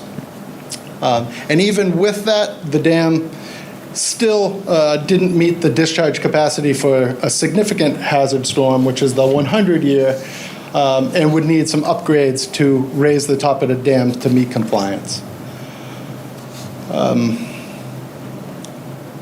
We also looked at reducing it to low hazard, and the significant hazard was still being tripped by overtopping of Route 111, a Class 2 roadway. So that bridge would need to be redone to get to a low hazard. And then the last option we looked at was lowering the normal pool to reduce the downstream hazard by reducing the impoundment. This option, we looked at lowering the selective demolition and lowering of the main spillway crest to get to be able to pass those design storms. What we found was essentially you had to remove the majority of the spillway, reduce a significant portion of the impoundment, which would have a similar impacts as dam removal, but without the full benefits of removing a barrier. So as we've presented on those alternatives multiple times along the way, met with the town to select and advance alternatives for the impact analysis. Alternative 2, 5, and 6 were removed, and we carried alternatives 1, raising the dam, alternative 3, the auxiliary spillway, and dam removal through the impact analysis. Now I'm going to talk more through the impact analysis. Alternatives 1 and 3, we call them dam-in alternatives. They have very similar impacts. So as I'm talking through this, really alternatives 1 and 3 are very similar. I'll talk about them in the same vein. And alternative 4 is dam removal. So dam-in, dam-out. This first slide is alternative 1 and 3 and how the 100-year flood would change as a result of modifying the dam. What we found was that the water levels during the 100-year flood would reduce slightly due to those alternatives as we were removing that sediment island, which slightly improved the conveyance over the dam, but kept the 100-year flood essentially the same. Let me go back to that slide. This also shows the normal pool elevation in yellow or orange, and that doesn't change with alternatives 1 or 3. It stays the same as it is today. This is alternative 4, dam removal. So this is under normal flow conditions. The blue line is the same as that orange line on the previous slide. With dam removal, we're showing just over 9 feet of water level reduction just above the dam. As you go further upstream, it tapers, and by the confluence of Little River, it's within a few inches and tapers to nothing by Hague Road. Here's the slide with dam removal, again showing the 100-year flood. With the 100-year flood, we're showing a reduction of about 7 feet in that peak water surface elevation, just upstream of the dam, and tapering to no change about halfway up the impoundment. As part of the feasibility study, we also looked at the sediment quality. We took 3 samples upstream of the dam and 2 samples downstream of the dam. The good news is we found that the sediment within the impoundment and downstream were generally pretty clean. No pesticides or PCBs were detected. We did find low to moderate risk for ecological risk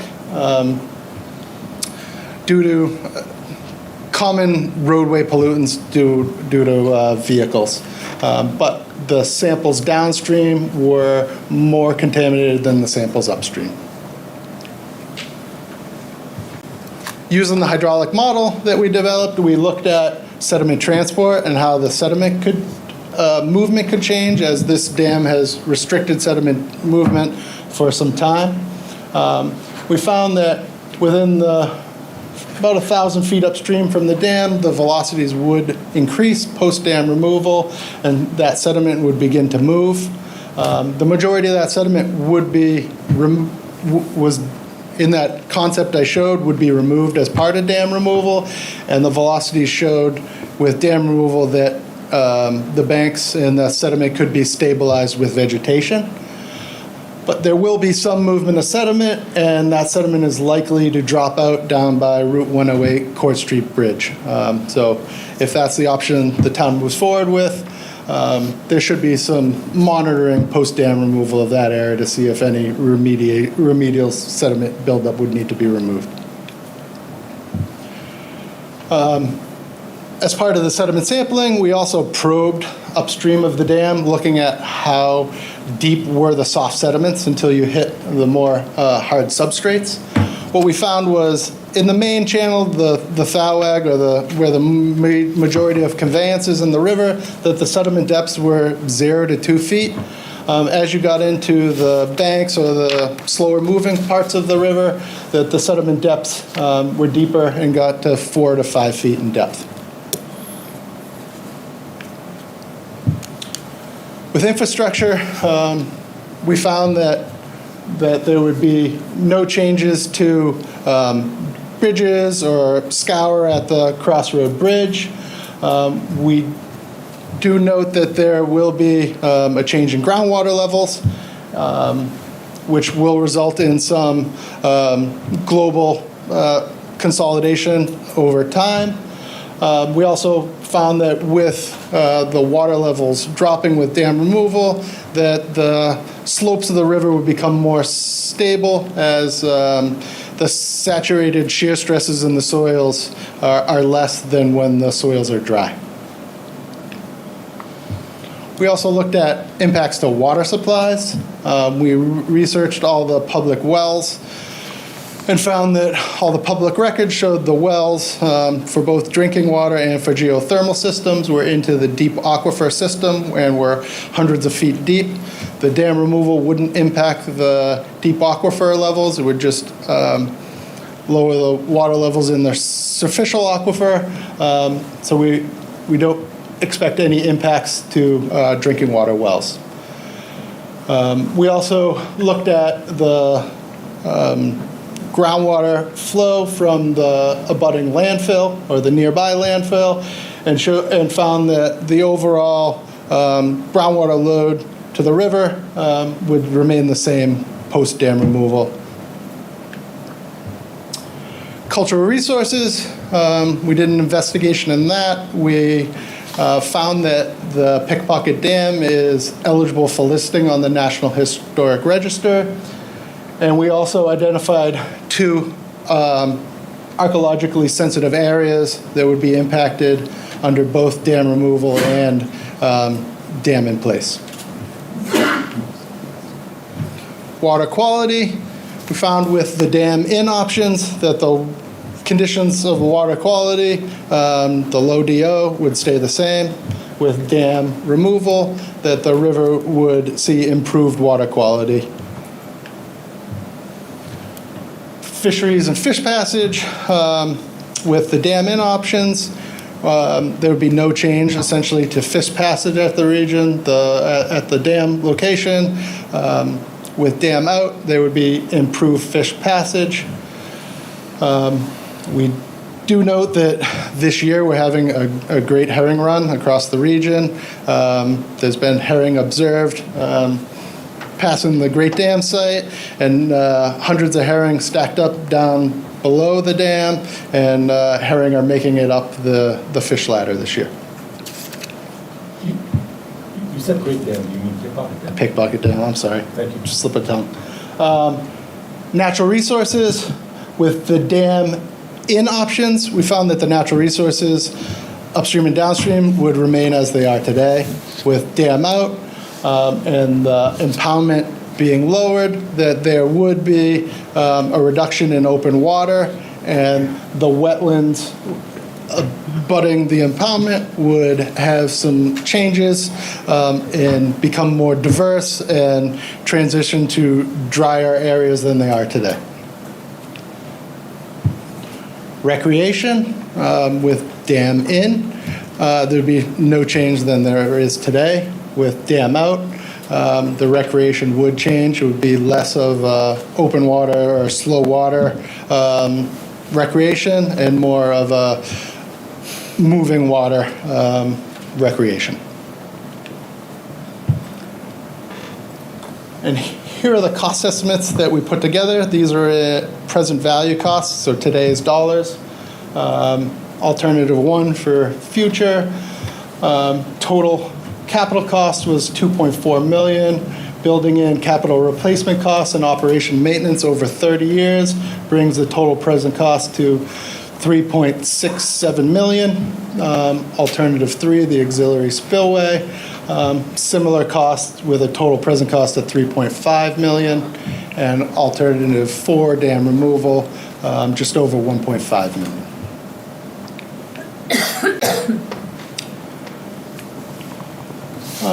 This slide shows, as Paul mentioned, in 2011, the town received the initial letter of deficiency. There was numerous presentations about that and about the dam breach analysis.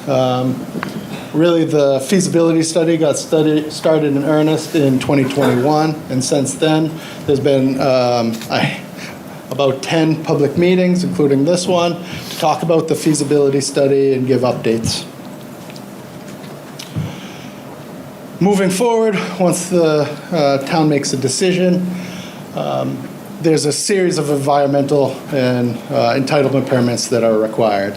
These permits are essentially the same for both dam in and dam out options, but I wanted to just know that this is the start of a process. There's going to be required New Hampshire DES wetlands permits that would be filed with both the Exeter and Brentwood town clerks. We'd need approval from the U.S. Army Corps under Section 404 of the Clean Water Act. We'd need water quality certification under Section 401 of the Clean Water Act. We'd need a Shoreland Water Quality Protection Act permit, an alteration of terrain permit, and then depending on dam modification or dam removal, we'd need to get approval from New Hampshire DES Dam Bureau. And then as this is, the project area is within a FEMA mapped floodway, we'd also need to produce a no rise certificate showing that there would be no increase in flooding as a result of this project. And then under cultural resources, as I mentioned, the dam is eligible for a listing on the National Historic Register, so would require Section 106 coordination. And the U.S. Army Corps would likely be the lead federal agency, and that would be going on during all those permits that I mentioned. Paul already mentioned this, but we received quite a few verbal and written comments. The Appendix H of the final feasibility study includes written responses to all of the written comments received, and we covered a broad base of verbal comments and drafted responses to those, and those are all included in Appendix H of that final report. As Paul mentioned, we didn't get the grant. I left this slide from the last River Advisory Committee because this was the two different timelines. We can now ignore the dam removal if the grant was successful. We're now in the bottom, the right two. Once the town makes a decision and secures funding, it'll need to move into the design and permitting phase. With this schedule that we worked on with Paul, estimating construction to begin in the summer of 2027. Both the dam in or dam out alternatives could be done in one construction season, so finishing by the fall, winter of the same year. And that wraps up my presentation. Thank you. I'm going to have you stay there. Absolutely. I'm waiting for the town manager to return because I sort of need him for a moment. Actually, why don't you have him sit and the people who are asking questions go up to them? Unless he has to point to the thing that's opposed. Either way. So what I'd like to do, Jake, is take questions from the board, if they have any for you, and then have you remain there, and if there's any folks from the public that either want to make comment or questions afterwards, they can come up to the table. Sure. Maybe you're there, we can have the microphone so that we're not going back and forth. And as Mr. Dean walks back, just a few things administratively. Obviously, this was a presentation to the Select Board this evening. I don't anticipate any action being taken. However, Mr. Dean, when will the board need to take or deliberate and take some action for you to put together a CIP? I believe the plan was June 10th. Okay. That we were looking at for an action date. Is June 24th too late? No, it is not. Okay. I believe that's wise to put it off 2 weeks. Okay. Yeah. I'm only thinking because we're going to hear some comment tonight. Ms. Cowan will need to come back. Will staff be available on June 24th? Yes. I'm getting nods, yes. Yes? Okay.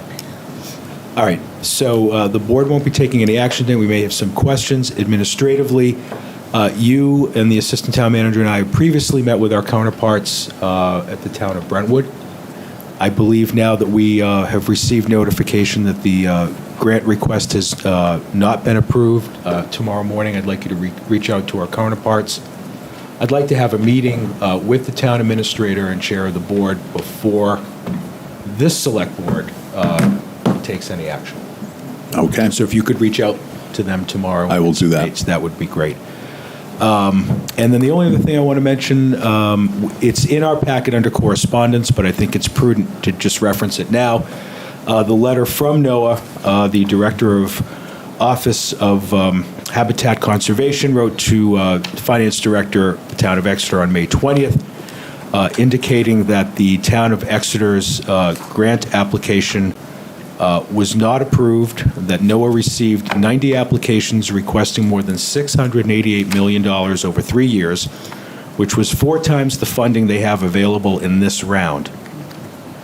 They went on to commend our efforts to enhance fish passage and encouraged the Town of Exeter to pursue this work.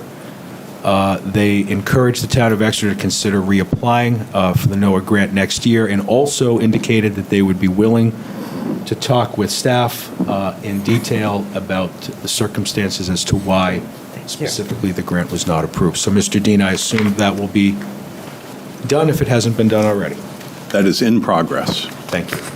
All right, with that, let's start. Selectwoman Belanger, did you have any questions or comments for Jake? Most of them were just answered. Okay. So, I can weigh in on the last question. On the grant, Mr. San I did Antonio. reach out to NOAA, and they're expecting this grant to be back out in July, August timeframe, and this is their busy season, and they said they'd reach out in July to give us feedback as they're expecting the grant to hit the street again. well, that was my third question, so thank you. No problem. I always like to have them answered before I have to ask them. But that's it for me for now. Wonderful, thank you. Thank you. Yeah, mine is, I'm the history person on the board, so mine goes to section 106. We went through it with the Great Dam, and I found it interesting that the survey, the federal survey that was filled out found there wasn't anything there culturally or of value, but the Division of Historical Resources did. And they have the say-so going up to the Secretary of Interior. So, and I was just wondering how, when you're talking about the archaeology, how far from the dam are you going, either upstream or downstream? Because it talks about there were pre-contact sites, and I don't know, we can't be specific about where they're. Specific, but the project area included the the parcel that includes the dam site and the impacted impoundment. Okay. So it's mostly upstream in the area on either side of the dam. Yeah, I'd like to know when they're out there. If I can. Absolutely. I mean, with either dam in or dam out, there's additional work to be done. Yeah. Well, I grew up down at where Kings Falls is, so I know a lot of the area. But those are the only questions I had. I read the whole report, except for the many pages of lots of numbers. Thank you. Yeah, the sediment sampling results are... That was a good one. There's a lot of pages of those. Selectman Sharper? Thank you, Mr. Chair. I have no questions. I just want to thank you for your work, your great report tonight. I also want to thank Paul for his leadership on this, and looking forward to the 24th. Thank you. Before we open it to the public, Mr. Vlasic, I have one question for you, perhaps. Did you want to weigh in on the results of the presentation to the River Advisory Committee? Yeah, certainly. The last River Advisory Committee, I said, this is how I kind of phrased it, was back in September of last year, when the NOAA grant possibility came out, I was asking for a preferred alternative statement, and it was dam removal at that time. And since that time, the full feasibility study has been done with a lot more data. And this presentation was actually two presentations in front of the river study over the last couple of months. And at the end of that, it is, okay, now what is your preference? And the preference was for the River Advisory Committee to recommend to the Select Board the dam removal option. Thank you. So Jake, we'll keep you and Paul there. Are there any members of the public that may want to speak that are not Exeter residents? Mr. Span, are you the only? The board, we don't have any objections if Mr. Span speaks? I'm very comfortable hearing from everyone. Really get that out of the way. Great. Yes. Okay. Thank you. Great. Members of the public are invited to come up to the table one at a time if you state your name and address for the record. We look forward to hearing from you.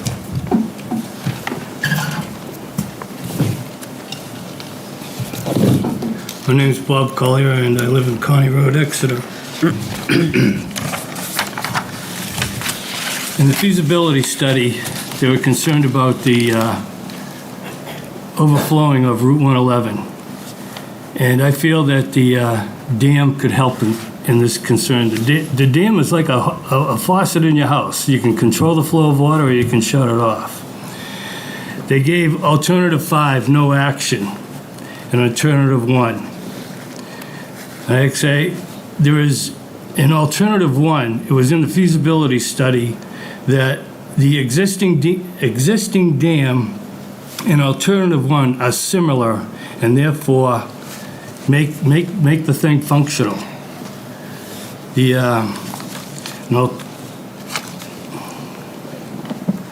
downstream, and also in this feasibility study, downstream would be impaired for aquatic life while we're seeing the return of the alewife. And the only reason the alewife couldn't go up the ladder is because that lower gate is closed. It's not functional.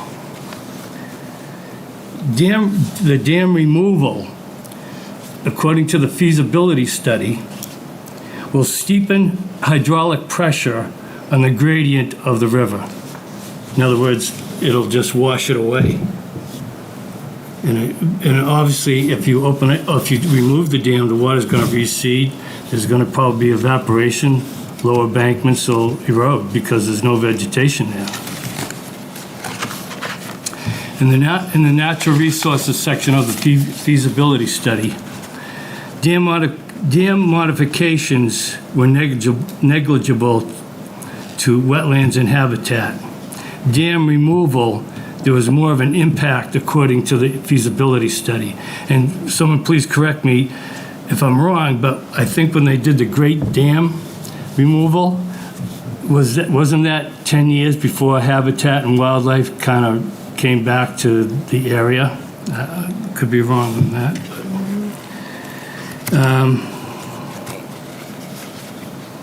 Is it possible to reclassify the dam through the state? They've classified it as a hazard. It's been 11 years and still functioning. I want to know if your costs include foundation estimates and property purchases, without factored in, and how many foundations you got to redo and how many pieces of property you got to buy. And also, as you know, the town of town of Brentwood owns 3 parcels on Dan left. They own 3 parcels of land on that side of the dam. That's all I have to say. Thank you. Thank you very much. There may have been a question or two in there. I don't know if you wanted to respond.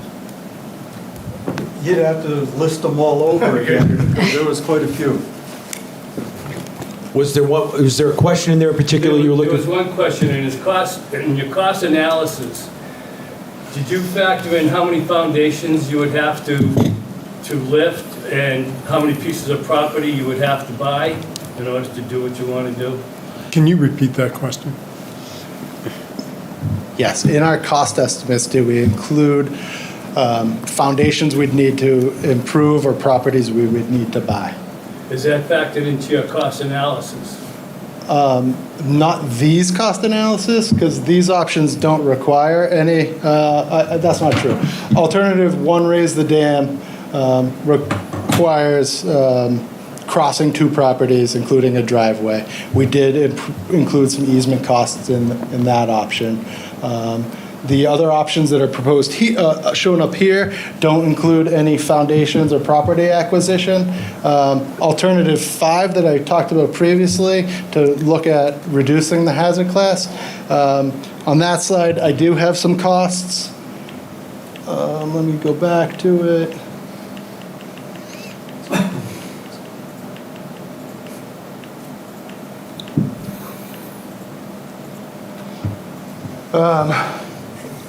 So including purchasing the impacted property was $544,000. Adding foundations to the manufactured homes, we estimated at $80,000. And then even with that significant hazard, the dam would still need to be raised. And that included a cost of $2 million. So bringing alternative 5 option to $2.6 million, including property acquisition and stabilization. I would just like to say, Could you go to the microphone, please? Thanks. My name is Bob Collier, County Road. I would just like to say, just make the dam functional. They're only talking about raising it 2 feet, and according to their study, there's no difference between alternative 1 and the current dam. Just make it operational, and everybody walks away happy, including the fish. Okay. Thank you very much, sir.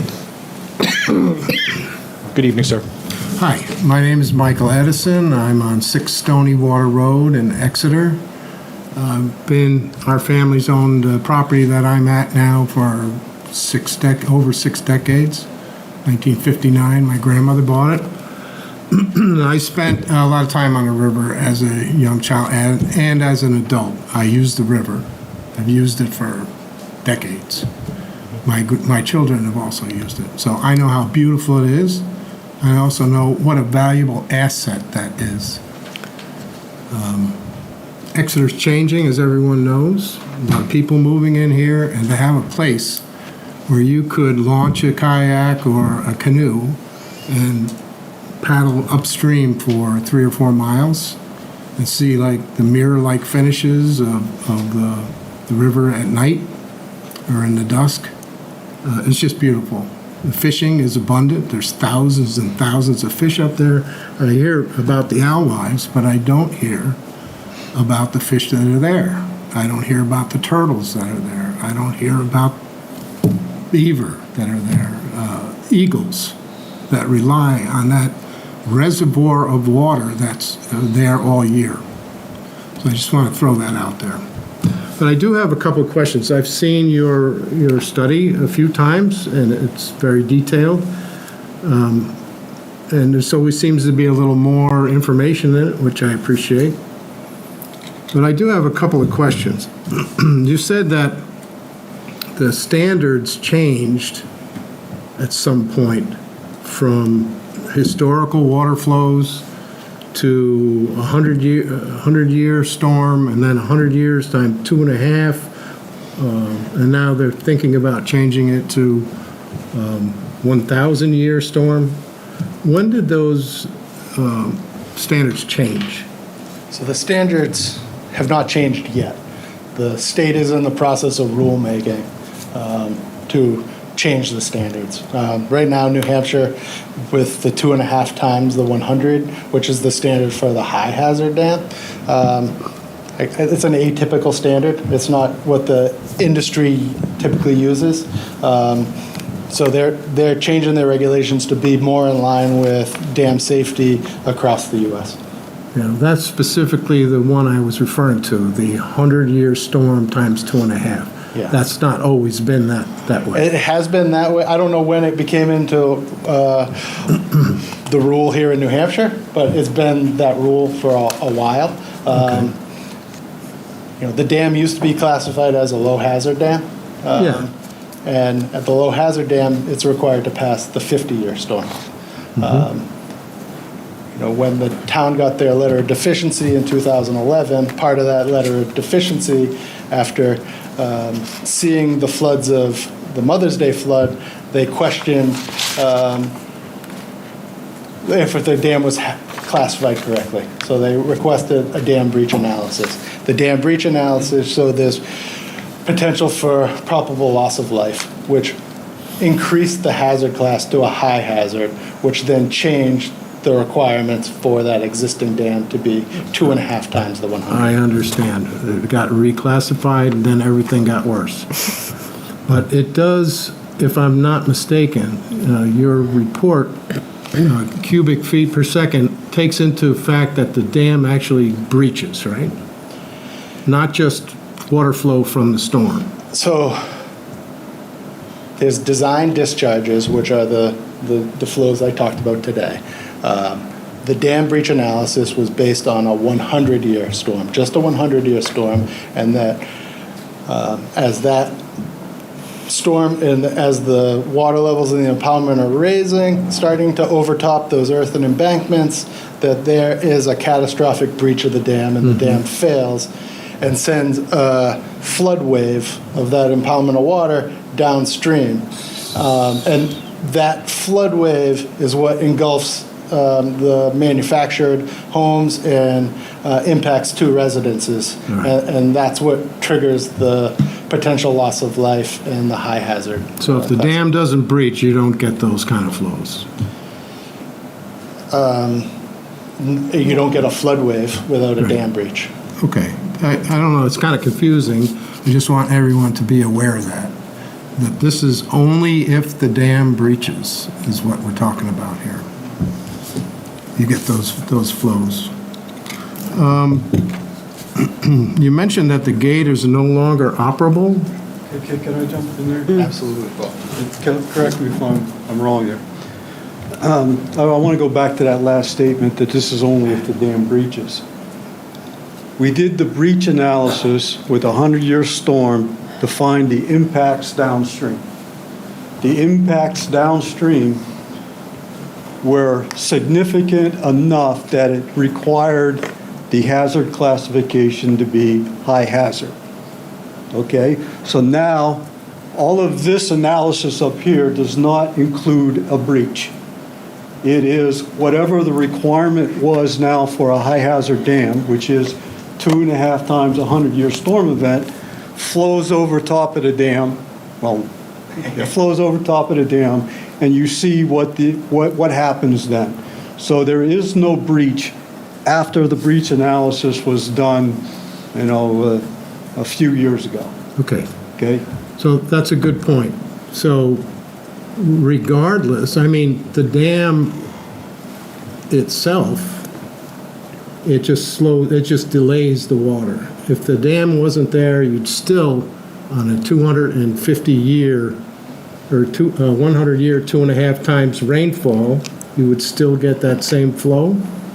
The dam, this is a run-of-the-river dam, so it's not, the low-level outlet is normally closed. The flow in the river essentially is the same with this dam in place. Yes. When the dam was originally built, it took some time to fill that impoundment, but once the impoundment is full, the flow of the river is the same through that dam region. So it's not attenuating. That was my point. So you're going to get that flow whether the dam is there or not during the storm. And it's going to impact people downstream, whether the dam is there or not. What happens if you get that biblical flood, that biblical rain, and there's no dam there? Isn't it going to flood people anyway? So the risk is that with a dam in place, without any improvements, and this is why it's a dam safety, right, is driving these big storms. Because with those big storms, if they were to occur, is earthen embankments on both sides of the concrete spillway, right? Yeah. Those are likely to erode when the big storms are causing. And that is typically what causes, with earthen embankments, a dam failure. And once you get a nick in that earthen embankment, it erodes really quickly and sends that flood wave downstream. I understand. That's your breach that happens. Yeah, but you're trying to separate the two. They're not really separable, because if those big design storms, which is increasing the safety risk downstream of the dam. Okay. So if they don't meet compliance, they're more likely to breach and cause a failure, which increases risk to safety of life downstream. Okay, thank you for that explanation. But I have one last question. You mentioned sediment movement upstream of the dam, if the dam was removed. And I mentioned that my house is on the river. And I am concerned. I'm on a bend in the river, as my neighbor is. Jay has already had some foundation issues because of erosion along that banking. If you get a flood that's 2.5 times the 100-year flood, and there's no dam there, no water to act as a buffer for that flow, I could see my embankment being just washed away. I mean, when you do the calculations for upstream erosion, are you using these numbers? 2.5 times a 100-year flood? No, I'm not. When typical river, when you get into geomorphology and how rivers are formed, it's called a bank full flow. It occurs about every 1.5 to 2 years of the bank full flow, and that is the major flows that move the majority of bed material and form rivers. So we were looking at about the 2-year storm as a surrogate for the bank full flow when we were looking at sediment movement in the river. If dam removal is chosen as the preferred alternative, there would be more geotechnical analysis looking at taking actual river bed samples. The majority of the samples we took were the soft sediments, so the sediments that have settled out since the dam has been there. At one time this was a naturally free-flowing river, so that there still is that geology down there. There's still the cobble base, so we'd be sampling into that cobble river base, seeing what those sizes were compared to different design storms, and seeing if there was any additional mitigation that would need to be built into the dam removal design. But looking at the velocities that we saw with dam removal, the velocities are what would normally be stable with vegetated banks. So if dam removal was the selected alternative, there would need to be a slow drawdown and early planting of those banks to get vegetation established early in the process, like we did when the Great Dam was removed. All right. I would just like to see the same flows used in both calculations. And just to say, if something does have to be done, when it comes to the dam. I would prefer lowering the dam a little bit, because then you reduce the reservoir that's held behind it. You increase the possibilities of no breaching, and I also would suggest you actually use the gates that are there. So, thank you. I appreciate it. Thank you. Anybody else? Sir, I'd like to have everyone go. You'll get another chance, but yes, sir.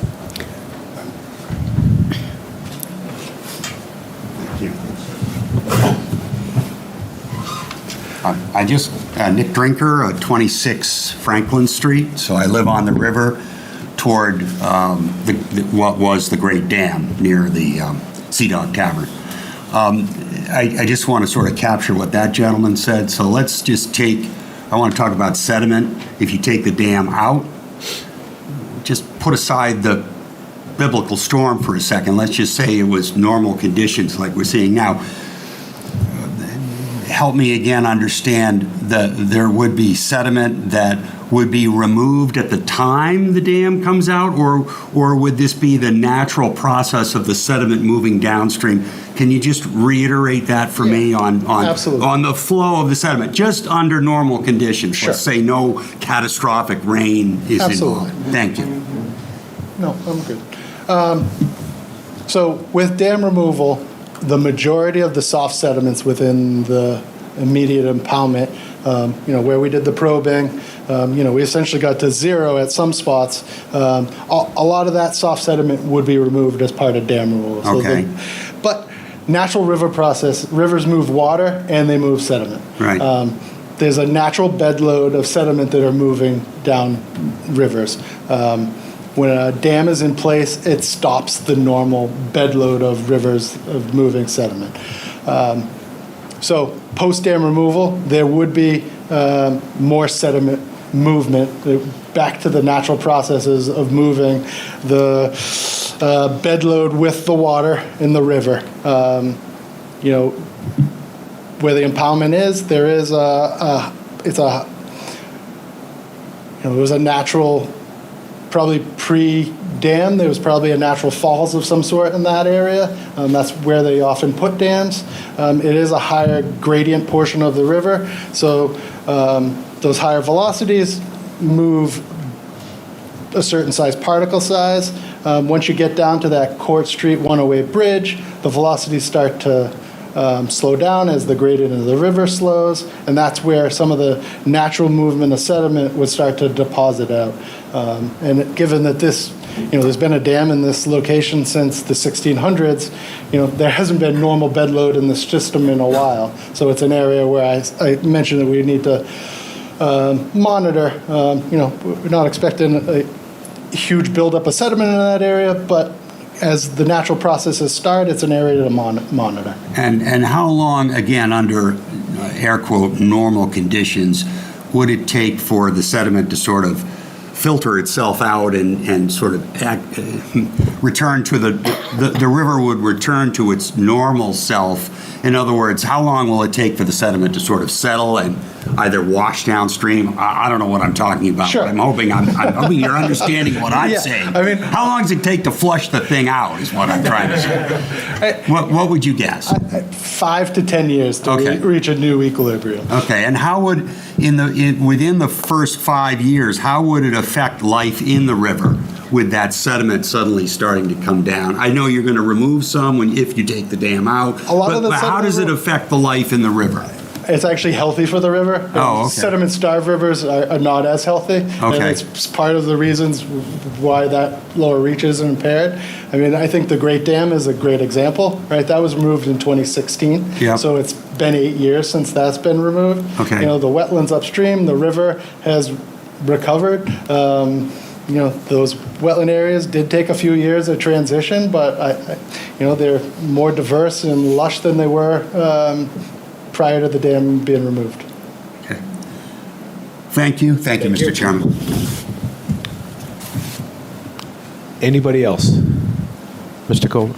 Jay goes. Oh, thank you. I'm long-winded. Okay. So today's a day I get to have my say again. Could we just have your name and address for the record? Oh, yes.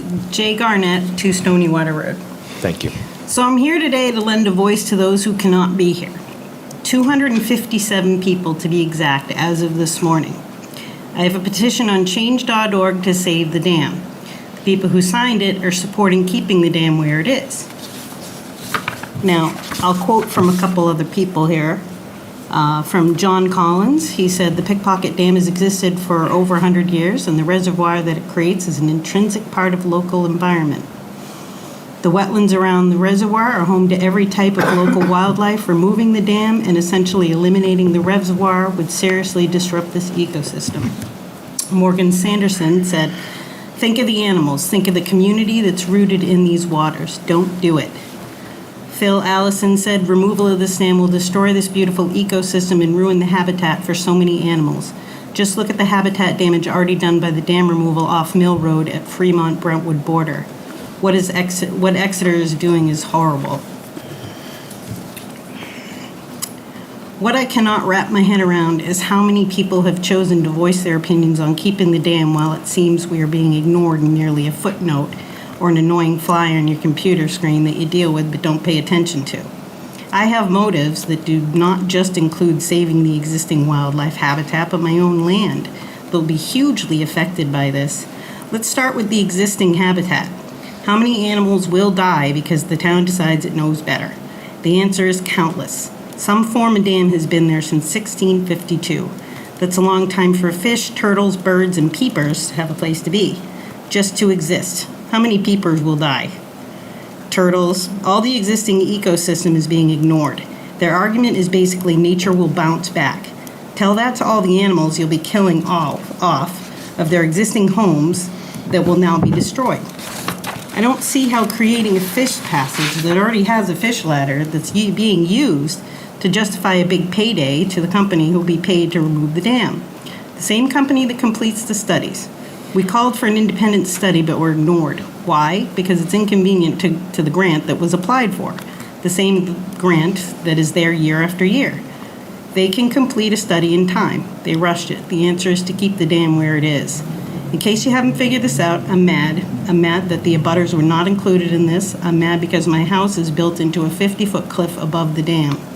Their argument is moot because by the time my house starts to shift, because the riverbank will be compromised, it's going to be too late. I'll have no choice but to sell my home because I won't be able to afford to fix my foundation.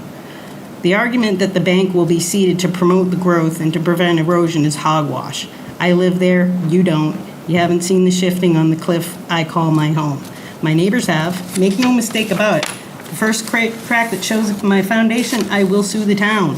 Will it be worth it? Probably not, because the town has lawyers who will shut me down. So here we have David and Goliath. Is the argument that I'm making moot? Who gets to decide whether all the existing wildlife above the dam gets to stay? Certainly not the abutters in Brentwood or a handful of residents above the dam in Exeter. Their opinion doesn't matter to this board because it's all about the money. Maybe it'll cost more without the grant, but this many people upset should have some bearing. With 125 feet of frontage and 10 feet of new shoreline, my land will be bigger. Will I be paying more in taxes? Will the people upstream in Brentwood? It doesn't seem like it makes a difference to the town of Exeter Select Board and the River Advisory Committee. They can say they've notified them, but it still means nothing. The boards in the town of Brentwood, I'm glad that you guys are gonna include them in this week. My opinion is 257 people who signed this petition should be considered. Can we get copies of that? I will give you a copy right now, and you're going to notice that there's a bunch of people in Brentwood, and the people from other towns too, so it's not all Exeter residents, but you need to know that. And for our recording secretary, the folks that you quoted, are they part of this so that we can look up to match their? Okay. Yes, actually, I think Thank you. I may have something else I'll have to send you or print out. I appreciate it. Thank you.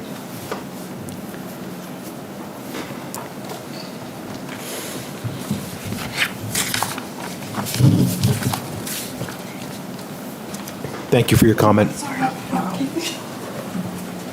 Mr. Kovar. These are the books. People that are in here. Thank you. David Kovar, 38 Cross. I have had, over the last couple of years, probably 30 or 40 conversations with people who grew up around the river, including just the other day with Jay. People, every time somebody delivers something to our house that lives in the area, they say, "Oh, you live on the river. What do you think about the dam coming out?" It's a hugely emotional issue for a lot of people, and there's just no way around that. And navigating through this decision-making process is it's a fraught process. My opinion is sort of caught in the middle. When the NOAA grant was not an option, and it may be an option again, that changes the calculus, where it was $3 million to keep versus essentially zero to remove. One of my biggest concerns was who's bearing the cost of that removal? And the answer is fundamentally Exeter residents. And so what do we do? What else could we do with that $3 million? Could we use it for public works? Could we use it for education? And that really drove a lot of my decision making. And with that in mind, that's where I tended to push back on Brentwood. I'm very sympathetic to what's going to happen to their property should the dam come out. But unless they're willing to bear the cost of preserving the dam, it's hard to do more than listen to their making sure they have an opportunity to tell a story. Sometimes in some of these conversations, the impact on the people who live right at the dam gets left out. And there's a picture in here of what the new 7-foot edges of the dam are going to look like. That's my view upriver. That's the view from the people across the river from me upriver. That's going to go into one of my neighbors, Diane's yard. She's going to have one of those right in her yard. So there are a bunch of us who are also going to be affected by that particular process. I really don't want to have a view upstream of 7-foot tall concrete abutment that would block that gorgeous view up the river. If that's the will of the people, that's the will of the people. There's been a lot of confusion both today and also on Facebook, which I've been following for better or for worse. A couple questions. It's a run-of-the-river dam. So when the dam comes out, the amount of downstream flow will not change. Is that correct? Correct. So there's been some conversations in social media about taking the dam out is either going to increase the amount of downstream flow or decrease it. The answer is the downstream flow is going to be the downstream flow without the dam. The maintenance costs you have for both of the dam in, that's factored in over what period of time? 30 years. Okay. So for the life of most of us sitting here, that's going to be what okay. We're not going to see something additional. When does the historic designation happen? And also, is there funding associated with it? And how does it affect the planning process and things like that? We did a project area form as part of this study. And then depending on the option the town selects, and as we're going through the permitting process, there'll have to be coordination. So it depends on the option chosen, but with all of the options, there needs to be additional impacts or additional study because there is going to be impacts, and then reaching a memorandum of agreement on mitigation for those impacts. Could somebody designate the dam a historical site and prohibit the town from removing the dam? Is that one option in their future? No, it's just, I mean, because the dam is eligible for listing on the National Historic Register, there's still going to be an impact whether we're, any of the options we're talking about tonight modify the dam. Okay. Mr. Kovar, one moment. Do you have anything to add? Yeah, can I add on to that? Because I'm quite familiar with this Section 106 process, and I can tell you what happened with the Great Dam.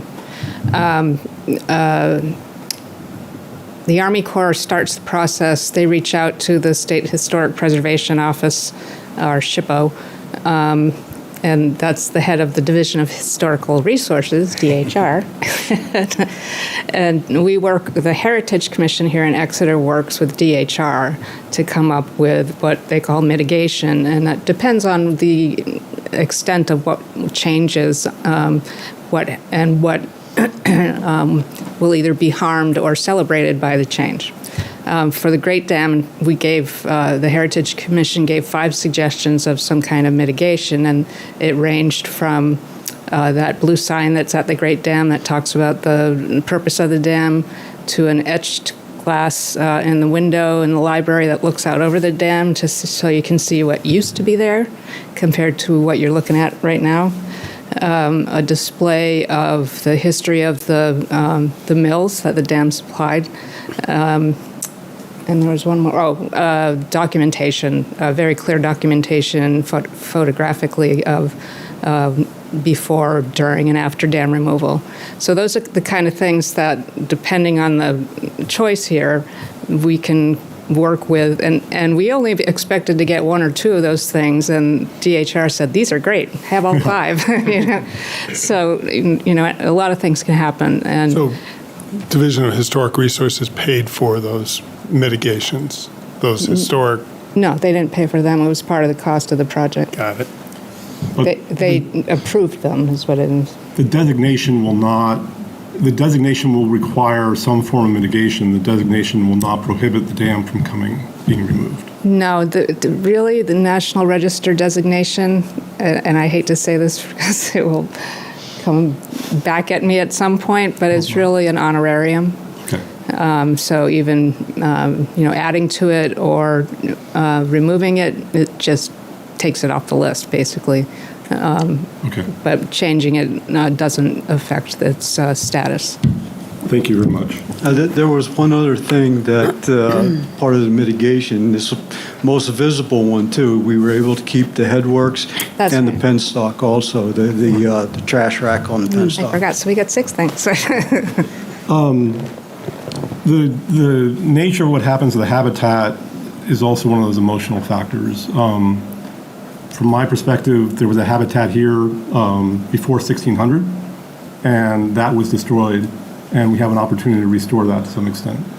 There's also current habitat that has been here since 1600, and a lot of people have enjoyed that and built lives and houses and things like that around it, and that deserves attention and recommendations.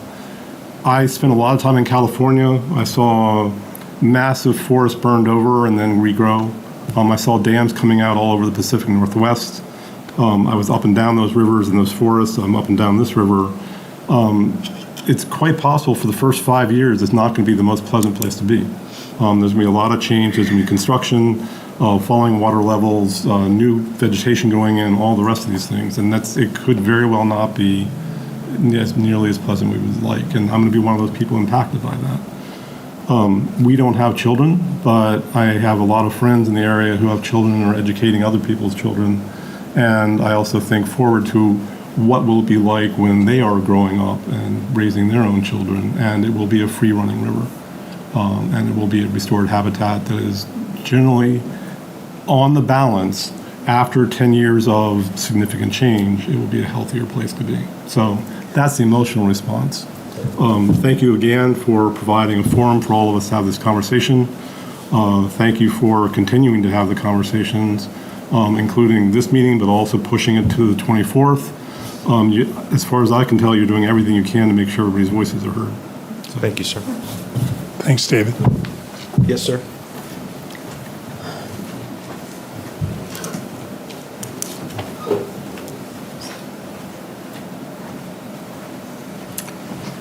My name is Jim Breeling. I'm at 7 Nelson Drive in Exeter. And I wanted to make sure that the select board heard from the river, that the river has a voice. Mr. Kovar stated it very nicely, that there was an ecosystem there in the 1600s before the dam, and it will come back. The maps that I've seen really talk about the entire watershed. I think there's a picture that you have that shows the whole watershed, and it's an Exeter, Squamscott, Great Bay estuary watershed. There are entities that are concerned about all the watersheds in Rockingham County that feed the estuary, and I think it was probably beyond the scope of the feasibility study to consider the beneficial effects to restoring the river and improving the dissolved oxygen concentration of the water all the way to Chester and Sandown, as well as all the way out to the Great Bay. And there are many groups actively working to preserve ecosystems that have been destroyed by the 300 years since colonialization of this land and the Industrial Revolution's industrial activity of the mid-1800s. So there are many Exeter residents that feel like I do. The river has a voice, and it's important to preserve. That's my statement. My question is that and I've been reading the material on the website for the River Advisory Committee, attending some of the meetings. One of the comments made at one of the last River Advisory Committees, it says that Exeter has had a number of dams. Obviously, the Great Dam, which was controversial, but it was removed. And ecologically, you could say is a great success. We have eagles, osprey, cormorants, great blue heron, a tremendous blue herring and alewife run, lampreys. I walk every week both shores of the Exeter River, and I live on a major tributary of the Exeter River called the Little River. I walk the conservation land there, as well as the McDonald property down in Court Street. And it's absolutely beautiful. And where we live on the Little River will probably look like the remote upstream areas of the Exeter River. We have beaver back, we have fisher cats, we have bobcats, we have fish in the water where there never were before, all because of the result of the Exeter Great Dam removal. So I see the results every day of restoring the river to health. One of the comments I wanted to get back to was Great Dam was taken out, Pickpocket is being considered now. There are a couple other dams in Exeter, and I think we have a dam at the Exeter Reservoir behind the gun club that's part of the water supply. And I want the select board to consider if that dam is deficient or needs repair. It actually needs repair because it's Exeter town water. And then for the taxpayers of Exeter to bear the cost of fixing this dam versus removing it, and then shouldering the potential burden of having to fix another dam because it's town water dependent. And make sure that you talk about unintended consequences, factoring that into your decision, that you have another dam potentially to look at. I think there's a fourth dam on the Little River at 111A, which looks pretty good to me. And I don't know if there's any more, but it's a fluke of, I think, state law that when the private company that built the Pickpocket Dam went bankrupt, and the date for that is in the feasibility study. State law required Exeter to assume all the legal and financial responsibility for a dam that's 1 foot inside of the Exeter town line. And the rest of the watershed townships are not being considered legally and financially responsible for fixing it. And so as representatives of people in Exeter in the town, more than the people who live on the 8-mile section that's going to be impacted, but you, as a representative government, I asked you to make sure that you consider what the taxpayers of Exeter as a whole would consider in making your decision. Thank you. Great, thank you very much. I just have one thing to respond to that. The dam by the Little River is privately owned, I believe. Yeah. So we don't have any control over that one. The same with the one upstream in Fremont. They let their water out whenever they feel like it. Right, but it still affects the watershed and the Yep. health of the river. Absolutely. I just wanted to mention a little bit about the Exeter Waterworks Dam. We are currently looking at a feasibility study for that dam also. We got a 100% paid for grant by the state ARPA funds last year. Our consultants, VHB, is looking at that also. We already know that it's a high hazard dam. When the breach analysis for Pickpocket Dam was done, they also verified the breach analysis for the Waterworks Dam, and it confirmed that it was correctly rated as high hazard. Which one is the Waterworks Dam? Just can you clarify? Right there on Portsmouth Avenue by the water treatment plant. You can't really see it from the road. Yeah, right behind the water treatment plant. Thank you. And we know that won't be a dam removal, and we will have to do modifications to whatever that discharge capacity is, because it can't meet that right now. Thank you. Mr. Span? I promised. I see you're back there.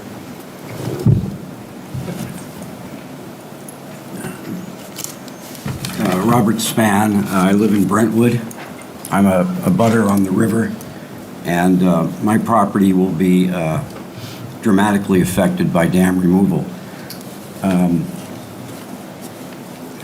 wanted to respond to a couple of things, or mention a couple of points. The last comment about the town of Exeter being forced by the state to take over Pickpocket Dam. I don't think that's accurate. From what I've read, the town of Exeter actually voluntarily acquired the dam, and at the time it was around 1969, I believe. The town submitted a proposal to the state for building a hydroelectric facility at Pickpocket Dam and at the Great Dam. I couldn't find in the records why that never happened, but that might have been why the town acquired the Pickpocket Dam. I don't know, but it was not forced upon the town by the state.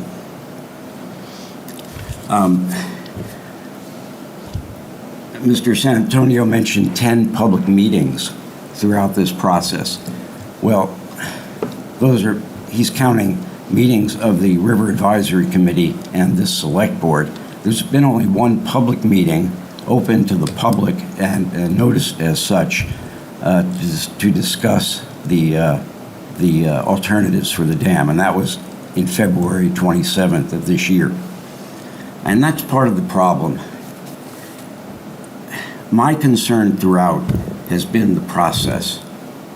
I don't know, after all this study, whether dam removal is a good thing or a bad thing. I don't know what the actual impact will be on wildlife and wetlands in Brentwood, although the study does indicate that 60 acres, 60 out of 86 acres of the impoundment will disappear. So that's a lot of acreage where there are a lot of wildlife. What the impact will be long term, I don't know. I think the response has been, well, wildlife will adapt, which means some will die and some others will move in. Again, that's a hard choice. But the process, I want to go back because there's been a lot of reference to the Great Dam. And I looked it up. When the Great Dam was being considered as to what to do with it, in 2010, a study group composed of many different stakeholders was established, and you probably remember this. There were representatives from all different aspects of stakeholders in Exeter on that study group. And in 2010, the first of 4 public meetings was held to discuss what would happen with the feasibility study.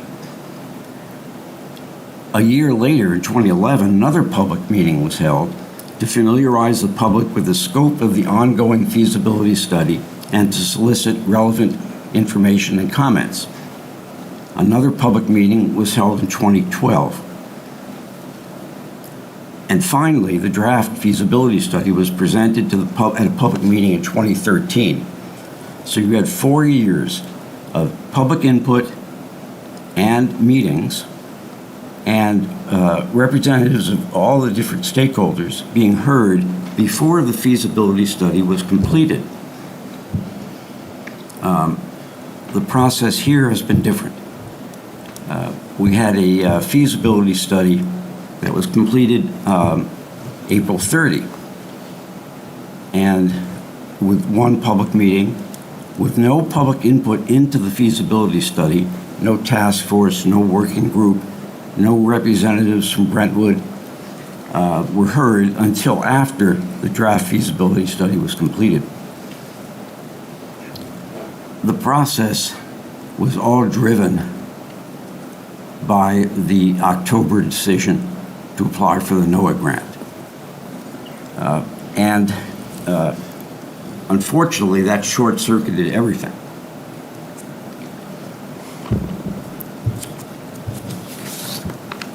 Now, I looked at the NOAA website this morning when I heard that the grant had been not accepted or not approved for Exeter. And there were a number of things in that on the website that are interesting. First of all, despite what we heard at the initial public sessions about the grant, the selected projects this year, and this is a quote, span the full range of fish passage types, including dam removal, fish ladders, culvert improvements, and in-stream fish passage improvements. You were told back in October that you had to opt for dam removal in order to get the grant. It's not true. Now, I think that was the information that your consultants had. I'm not saying they told you the wrong thing. Maybe they were misled. But the fact is that there were grants selected this year for projects that are not dam removal projects. The other thing that's interesting is that one of the key factors in selecting the grant awardees, and your consultants may hear this from NOAA, was community involvement.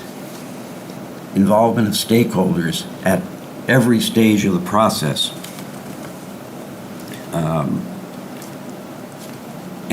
And whether or not the applicants reached out to stakeholders before making any decision. So all this gets me to the process. It seems to me, I know you're not going to take any action tonight, but it seems to me that the prudent thing to do would be to not make any decision on dam removal or modification, even in June, but to put together a process where all stakeholders are truly heard and truly part of the process. And this would probably require an independent feasibility study, but then apply to NOAA again for a grant. And you'd have a much better chance, I think, because you'd have a basis for it that would be, and it might be that you decide that dam removal is the right approach after this further study.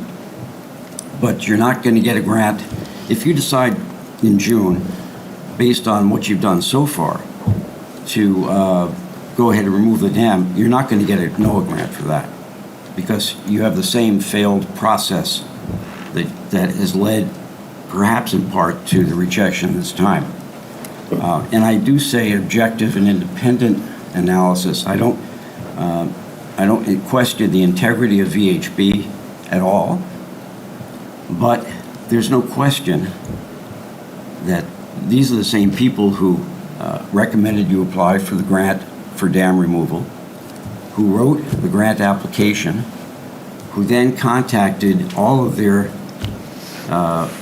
contacts within the various state agencies, DES and fisheries and others, to get letters of support for the grant application to remove the dam. I would have said they went through their Rolodex, but people don't have Rolodexes anymore. But they put themselves on the line to gather support for dam removal. There's no way that they're going to come out with a feasibility study that shows dam removal as not the best course. I mean, that was obvious from October. Again, because there are subjective conclusions in their feasibility study that minimize the impacts of dam removal over the other alternatives.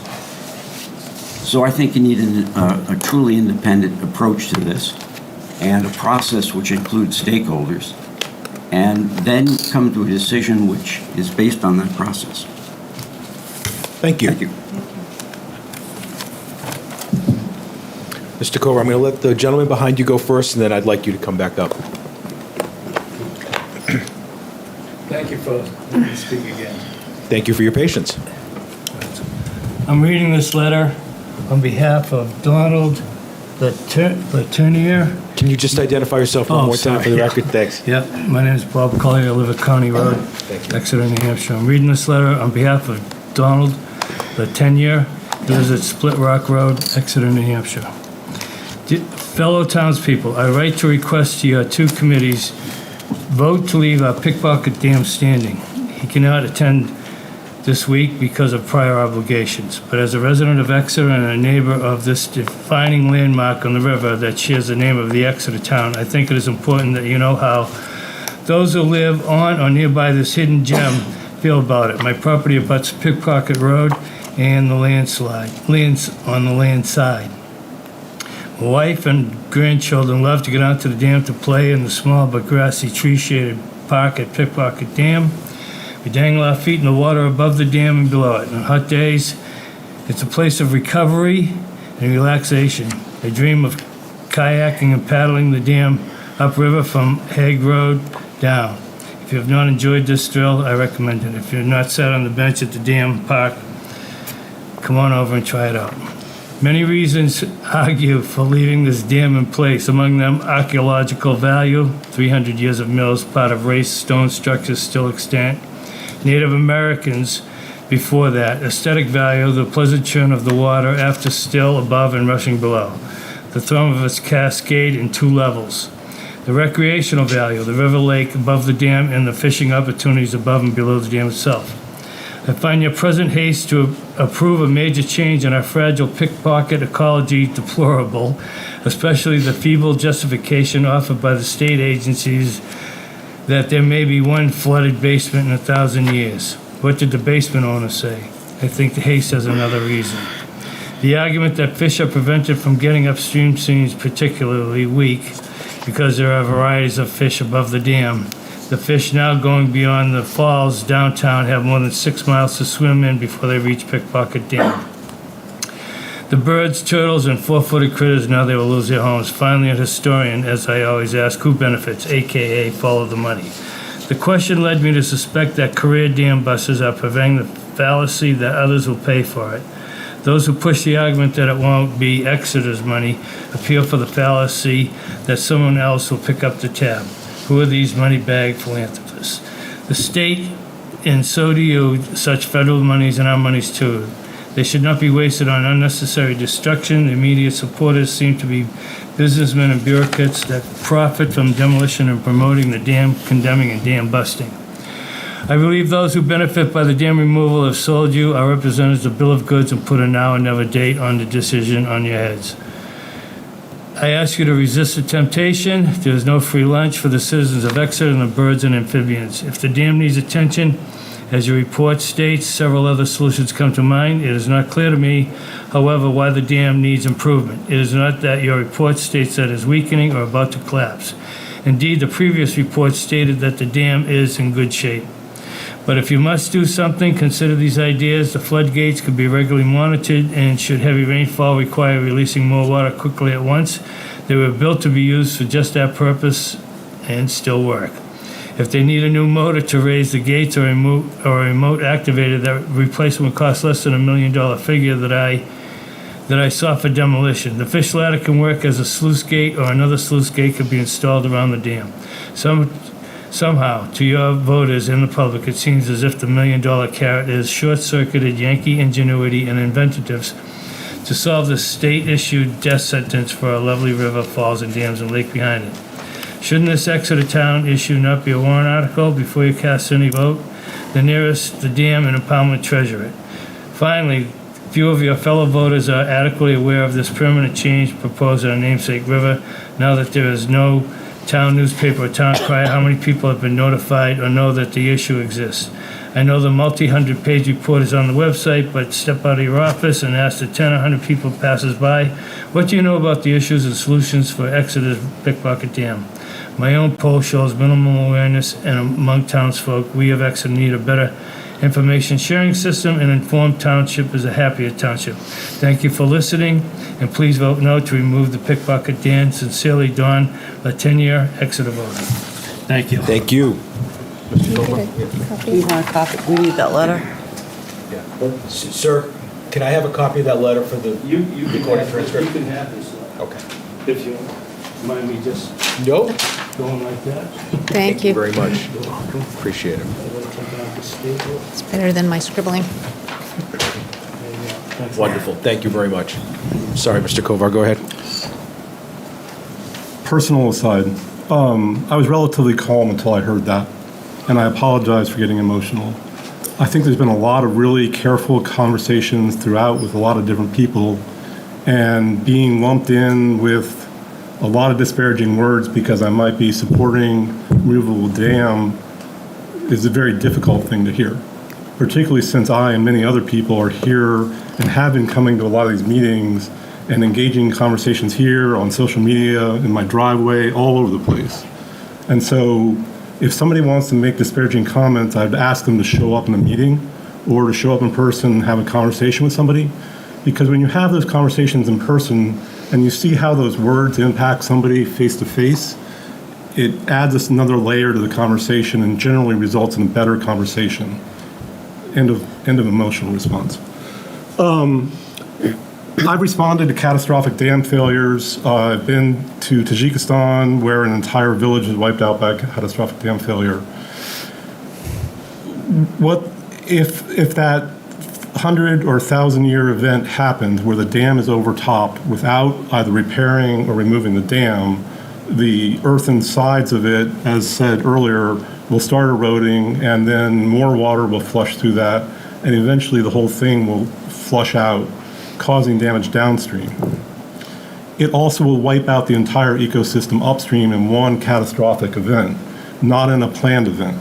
It will cause all of that water to come out downriver at one solid plug, and all the remediation efforts that we've been talking about for planting new vegetation, for slowly lowering water levels, none of those will happen. So there is a upstream negative impact by having a dam failure. You don't want to have dam failure. It's all sorts of other things happen. I would also imagine, given a potential volume of debris, that the Crossroad Bridge would be impacted as well. If you get debris backing up, and there'll be debris coming out of the dam itself that backs up along that bridge, then the additional water flow will add additional pressure on the bridge, potentially causing that to fail and maybe downstream. And that'll make my getting out of my house more difficult. So that's just my problem. Final question.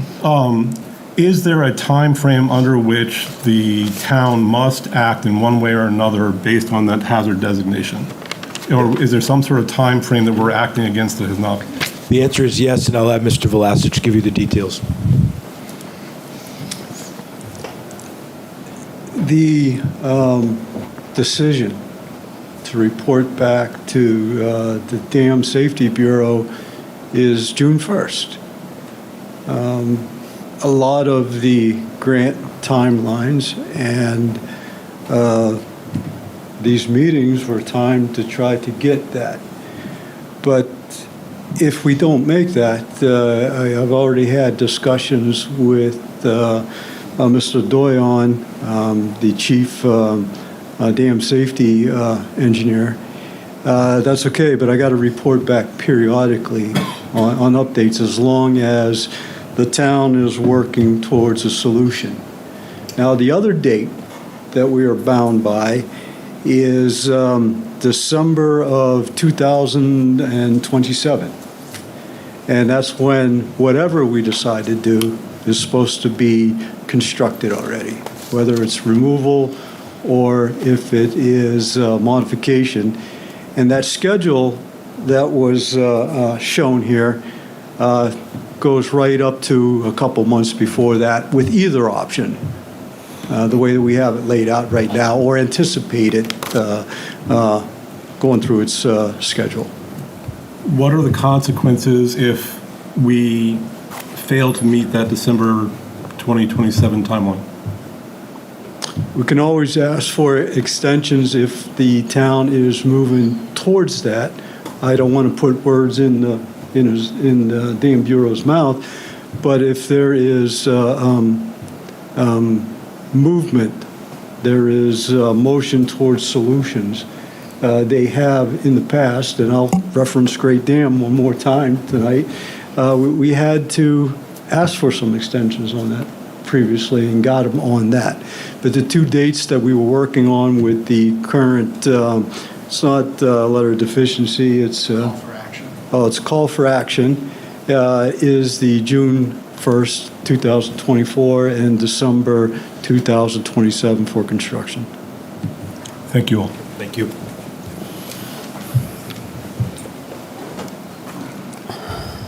Mr. Span? Let me make one more brief comment. Robert Span.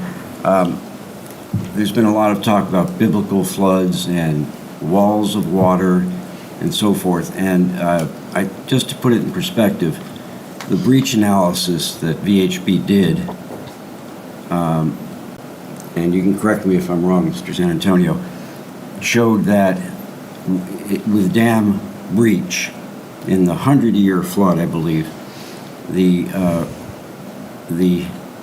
additional water levels that would be at the mobile home park, as opposed to a non-breach scenario, was 8 inches.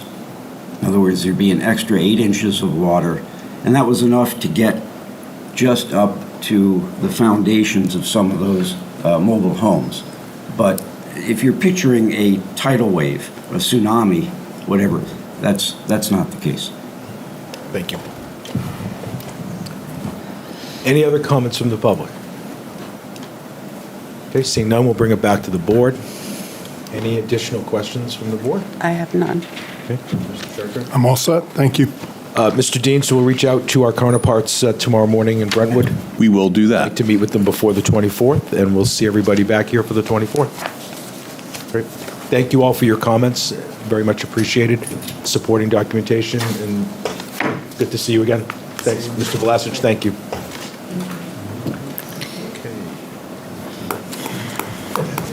Ms. Roy, are you going to present the next discussion item?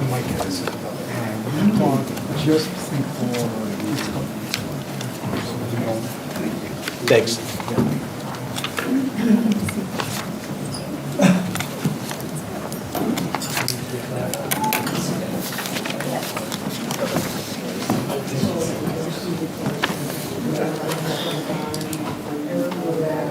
Well, just ask folks, we're still meeting here, so out in the hallway. Good night. Thank you. Russ, you want Yeah. maybe? What's that? Can you let them know Yeah, I we're will. still meeting? I will.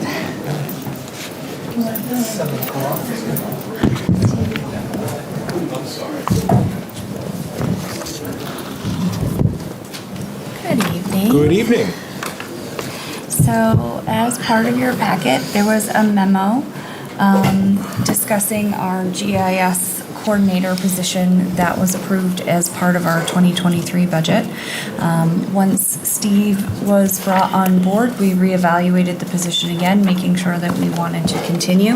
And in fact, it's been deemed a very important position within his department in the towns. Upon review of other similar positions, can you hear me? Barely. I'm so Barely. sorry. I can hear them in the hallway. Upon review of other positions in similar communities and in the private sector, it became clear that the wage in which, or the grade in which that we had originally planned to have it was not going to yield us, or we don't think will yield us an employee that is going to meet the needs of what we need to do. Also, although we probably could hire someone within our grade, it would be at the upper level of the grade, which means that employee would not have any room to grow, making retention very difficult. Through a lot of conversations with Steve and myself and Russ, we are asking the board to consider reclassifying the position from a grade 9 to a grade 11. Thank you.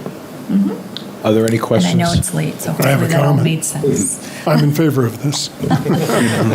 Yeah, this has been open for quite a while. I Yeah. think this is necessary. And this was big during the budget. It was.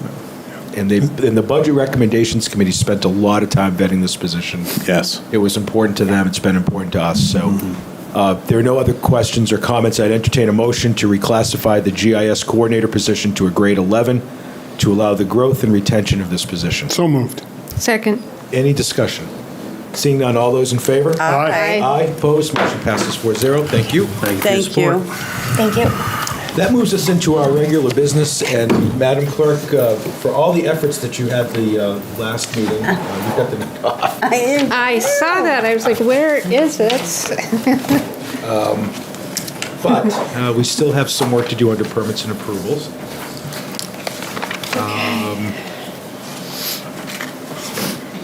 Mr. Cronin, did you want to speak to this at all, or is Mr. Dean, are you going to take this, the letter of support? Yes, so this came through the department just last week. They were pursuing some options for a climate resilience grant, and it came to be that the New Hampshire DES Coastal Program is accepting applications for these grants, and we've had a lot of conversations about the subject area. So the department is looking for a letter of support from the board to apply for a grant, order of magnitude $25,000, give or take. There would be a match for the town to be able to make for this, but we would cobble together funds from the budget to be able to provide that match. Guess what? I'm in favor of this. And Kristen Murphy was working on this, I assume? Yes, she's done a great job working on it as well. One of our masters of the grants. Yes. Yeah. Yes. So then I would entertain a motion to authorize the Select Board to sign a letter of support for a 2024 NHDES Climate Resilience Grant application. So moved. Second. Motion and a second. Any discussion? Seeing none, all those in favor? Aye. Aye. Opposed? Motion carries 4-0. Thank you.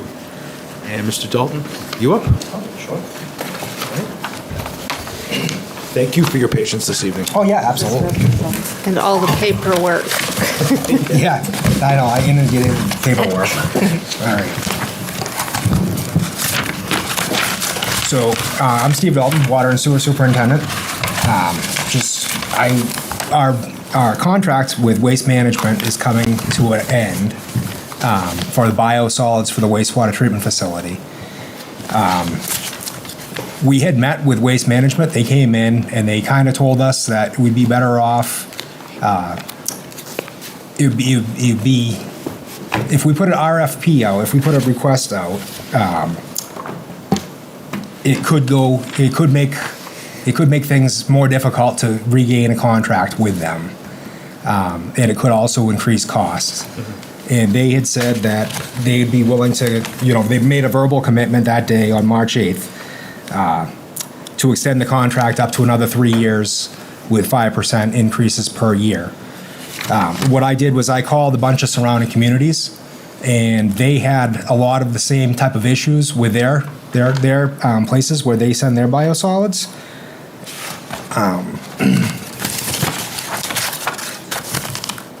Dover has a contract for $195 per ton, Durham $228 per ton. Newmarket was $115 per ton, but they also added trucking into that, so their total cost was $155.35 per ton. If we elect to go with what Waste Management was proposing, our June 30th or July 1st, 2025 would be 2024 rather would be $155.59 per ton, which is still less than what surrounding communities are paying. And less than what our original quotes were back in 2019 when the wastewater treatment facility went into operations. So we think that it was in the best interest to just make an amendment to the current contract and extend it out. Okay, so your recommendation is to amend the current contract for an additional 3-year duration? Yep, up to 3 years. Up to 3 Yep. years. At a 5% increase for each of the 3 years? Correct. I concur. Any questions or comments? The only question I had is, in all of the information that you gave us from the 3 different companies that we got bids from in Yes. 2019, is there more information in here from Waste Management because we had the contract and then we're seeing all the stuff that happened after we got the contract or did the contract, whereas the other 2 are very light on their RFP responses? No, that's everything that we have. So for us, the concern is there's a great deal of volatility in the market right now. Yeah. Maine, for example, banned the beneficial reuse of biosolids in the state. So a lot of wastewater treatment plants in Maine are left with the only option of landfilling it. Unfortunately, there's more supply for biosolids than there is demand at landfills. So they're scrambling to look at options out of state, including New Hampshire, and sending it to Canada, which has been a substantial increase for them. The other unknown here is PFAS regulations. We know that they're coming. The biosolids and the biosolids vendors and the landfills are sort of awaiting those regulations to see how they're going to react. They know it's going to have an impact on their prices long term, which is why they really don't want to commit to long-term contracts or pricing right now until they have a better idea and some clarity on what the market's going to be doing in the future. So when we talked with Waste Management, they basically said, we might submit an RFP, but we're going to do everything we can to essentially protect ourselves by really ramping that price up. We would prefer to go year to year at this point, where you're a known quantity, we know what we're getting in terms of quality with your sludge. It protects us, it protects you, and then we can basically look at kind of the trend of the market over the next year and decide, should we go back out to bid long-term? Should we be looking at other options, such as trying to reduce, our solids total, our tonnage through drying options, those types of things. So, what we're really looking to do here is kind of bridge the gap and try to come up with a long-term strategy for how we're going to deal with our biosolids in the future. That makes sense. Thank you. It does. Any questions or comments? No. And seeing none, I would entertain a motion to extend the current contract with Waste Management for the biosolids disposal from the wastewater treatment facility for a contract duration of up to 3 years at an annual 5% increase. So moved. Second. Motion and second. Any discussion? Seeing none, all those in favor? Aye. Aye. Opposed? Motion carries 4-0. Thank you both. Thank you. Thank you. I believe that was it for permits and approvals. Mr. Dean?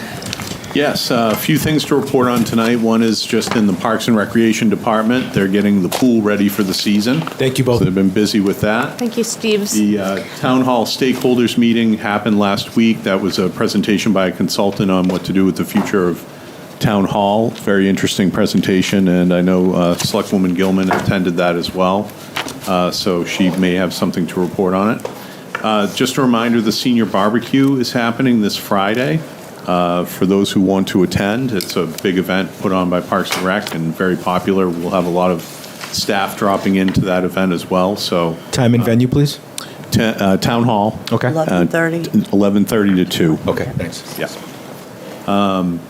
So we have that, and then just a reminder that the deadline to change party affiliation is June 6th. For those who are interested in doing that. The new Assistant Fire Chief, Don Matheson, has started, so wanted to congratulate Don, and we've had a chance to, he's a longtime member of the department, and will make a great Assistant Fire Chief to Chief Pison, and we welcome the new team there. Terrific. Yeah. Thank you. Also, just wanted to reiterate, just thank you for people's patience, the town clerk's office. The hours have been modified due to short staffing down there. We do have some good news in the pipeline, we think, on candidates for positions in that office, so stay tuned, but it looks better for the coming months. The Winter Street Columbus Avenue project they're half done the paving, so that project is progressing. The Kingston Road project is also making progress. We're still on track for an August completion as far as that project goes.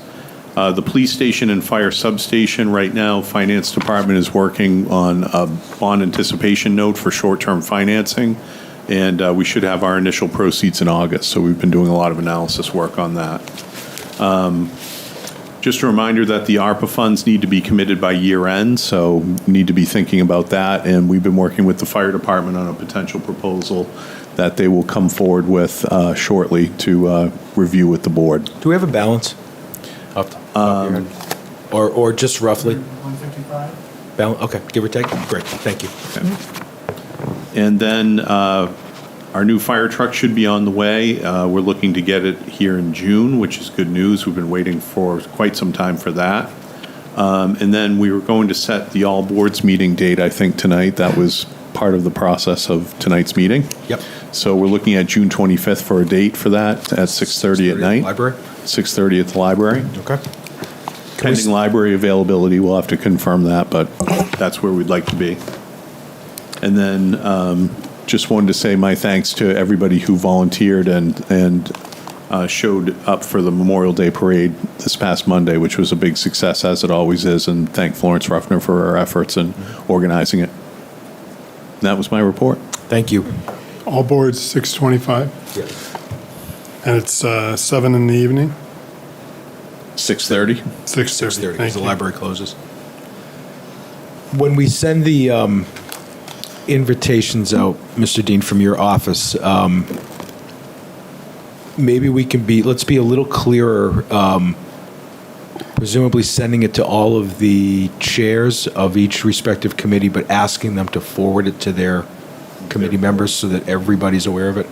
Okay. I think that's been a minor issue in the past. And then also, I'd asked Mr. Dean sometime, and I know we're piling on agenda items for June, but I'd asked if the Public Works Director Cronin could come in with an update on all of the projects that the voters have approved the last couple of years that are underway. We'll get that. Yes. One of the 2 dates. Great, thank you. Select Board Committee reports. Selectwoman Belanger, always start with you. Yes, I didn't write mine, so just bear with me. It's only one meeting. So last Thursday, we had a planning board meeting. It was the first one. We missed 3 because we didn't have applications. This one ended up being tabled for a site walk, but it's at 127 Portsmouth Ave. It's for a commercial vehicle storage area, but there's some wetlands and shoreline conditional use permits.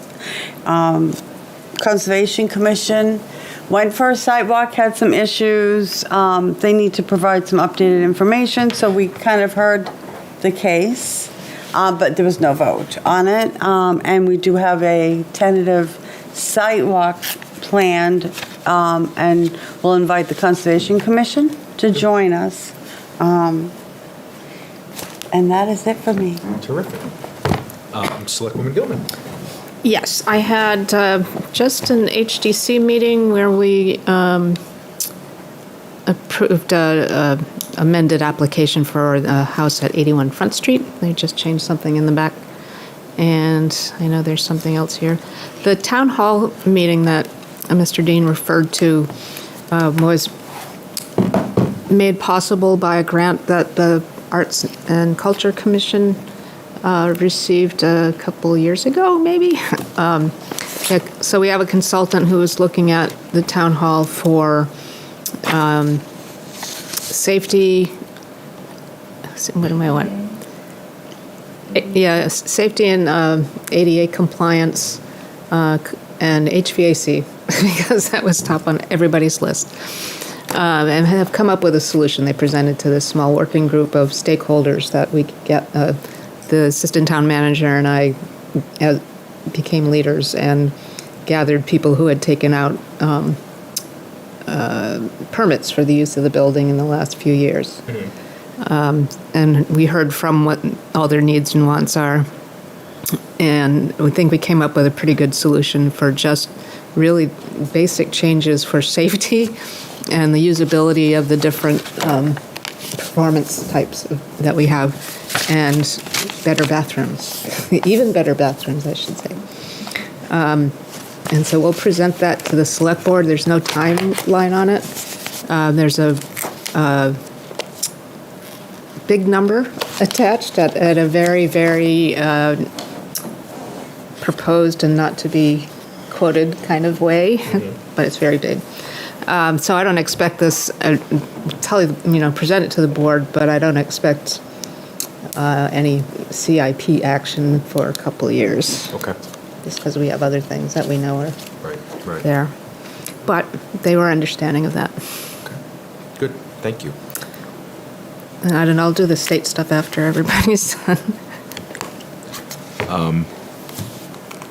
Yeah, then we have something else after. Yeah. Okay, then I'll just waive it. Thank you. Quickly, I attended a 514 Conservation Commission meeting where they took up a case for a development near the town surface water supply, Foss Motors, and they punted on it, appropriately so, and they're waiting for the engineering report on that. On 5/16, I attended a train station gang tour of Durham and Dover train stations, and that was very enlightening. And on 5/22, we had a facilities committee meeting. It was actually a great meeting, but given the hour, I'm going to hold off on giving you a more detailed report until our next meeting. Okay, all right, thank you. Yep. I had a Swayze Park trustee meeting. I gave an update on the siphons. I learned of Mr. Damzel's involvement in keeping up the property. I promised I would pass that along this evening. And there was an Arts and Culture Committee meeting this evening that ran simultaneous with this, so I'll have to get back to you on that. Did you have anything else? Or did? No, Okay. I'll pass the state's doing its last Christmas tree kind of things where Senate bills are amended with failed House bills. So that's what we're They doing. call that the Christmas tree thing? Yeah, because I like that. it's the silly season and the bills are it's a good bill hanging ornaments that are not good. So you have to make a decision, either hold your nose and vote for it with the amendments or vote against the amendments. Makes sense. All right, correspondence. We had the letter from NOAA that I already referenced. We have a letter of appreciation from CASA, court-appointed special advocates. Save the date from the New Hampshire State Organization, Daughters of the American Revolution, inviting folks to attend a dual marker dedication and wreath laying at the American Independence Museum and the Winter Street Cemetery in honor of the brave New Hampshire black soldiers who fought valiantly in the American Revolution. And finally, we have our NHMA legislative bulletin. Which is pretty much what I'd say. Okay. Reviewing the board calendar, again, the all boards meeting June 25th at 6:30. And going through September, we have June 10th, June 24th, July 8th, July 22nd, August 5th, August 19th, September 3rd, which is a Tuesday, September 16th, and September 30th. Mr. Dean, would you have Pam email these dates to the board members? Yes. So that we have them? We can do that. I know Sure. I tried to go slow, but so that Selectwoman Cowan can have that. Okay. That'd be greatly appreciated. Thank you. Okay, if there's no other business, I would entertain a motion to go into non-public under 91A, 32A, and B. So moved. Second. There's a motion and a second. Any discussion? Seeing none, Madam Clerk? Selectman Chartran? Aye. Selectwoman Belanger? Aye. Clerk says aye, Mr. Chair. Aye. Motion passes 4-0. The board will be going into non-public. Thank you. Thank you. Good night.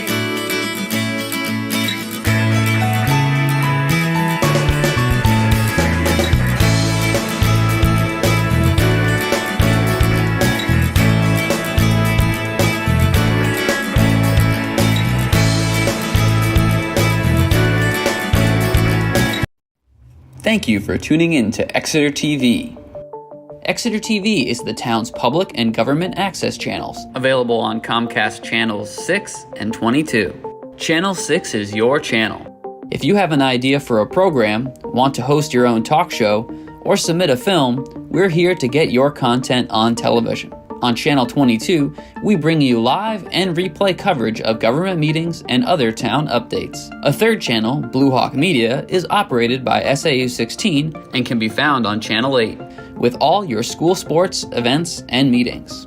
You can watch Exeter TV online at exeternh.tv, Apple TV, and on Roku. Find us on social media for extra content. Subscribe to our YouTube channel and hit the bell to get notified about live streams and new content. Tune in to our platforms every other Friday to watch the Exeter Biweekly Report, with recaps of recent events, updates from town departments, and messages from nonprofits in your area.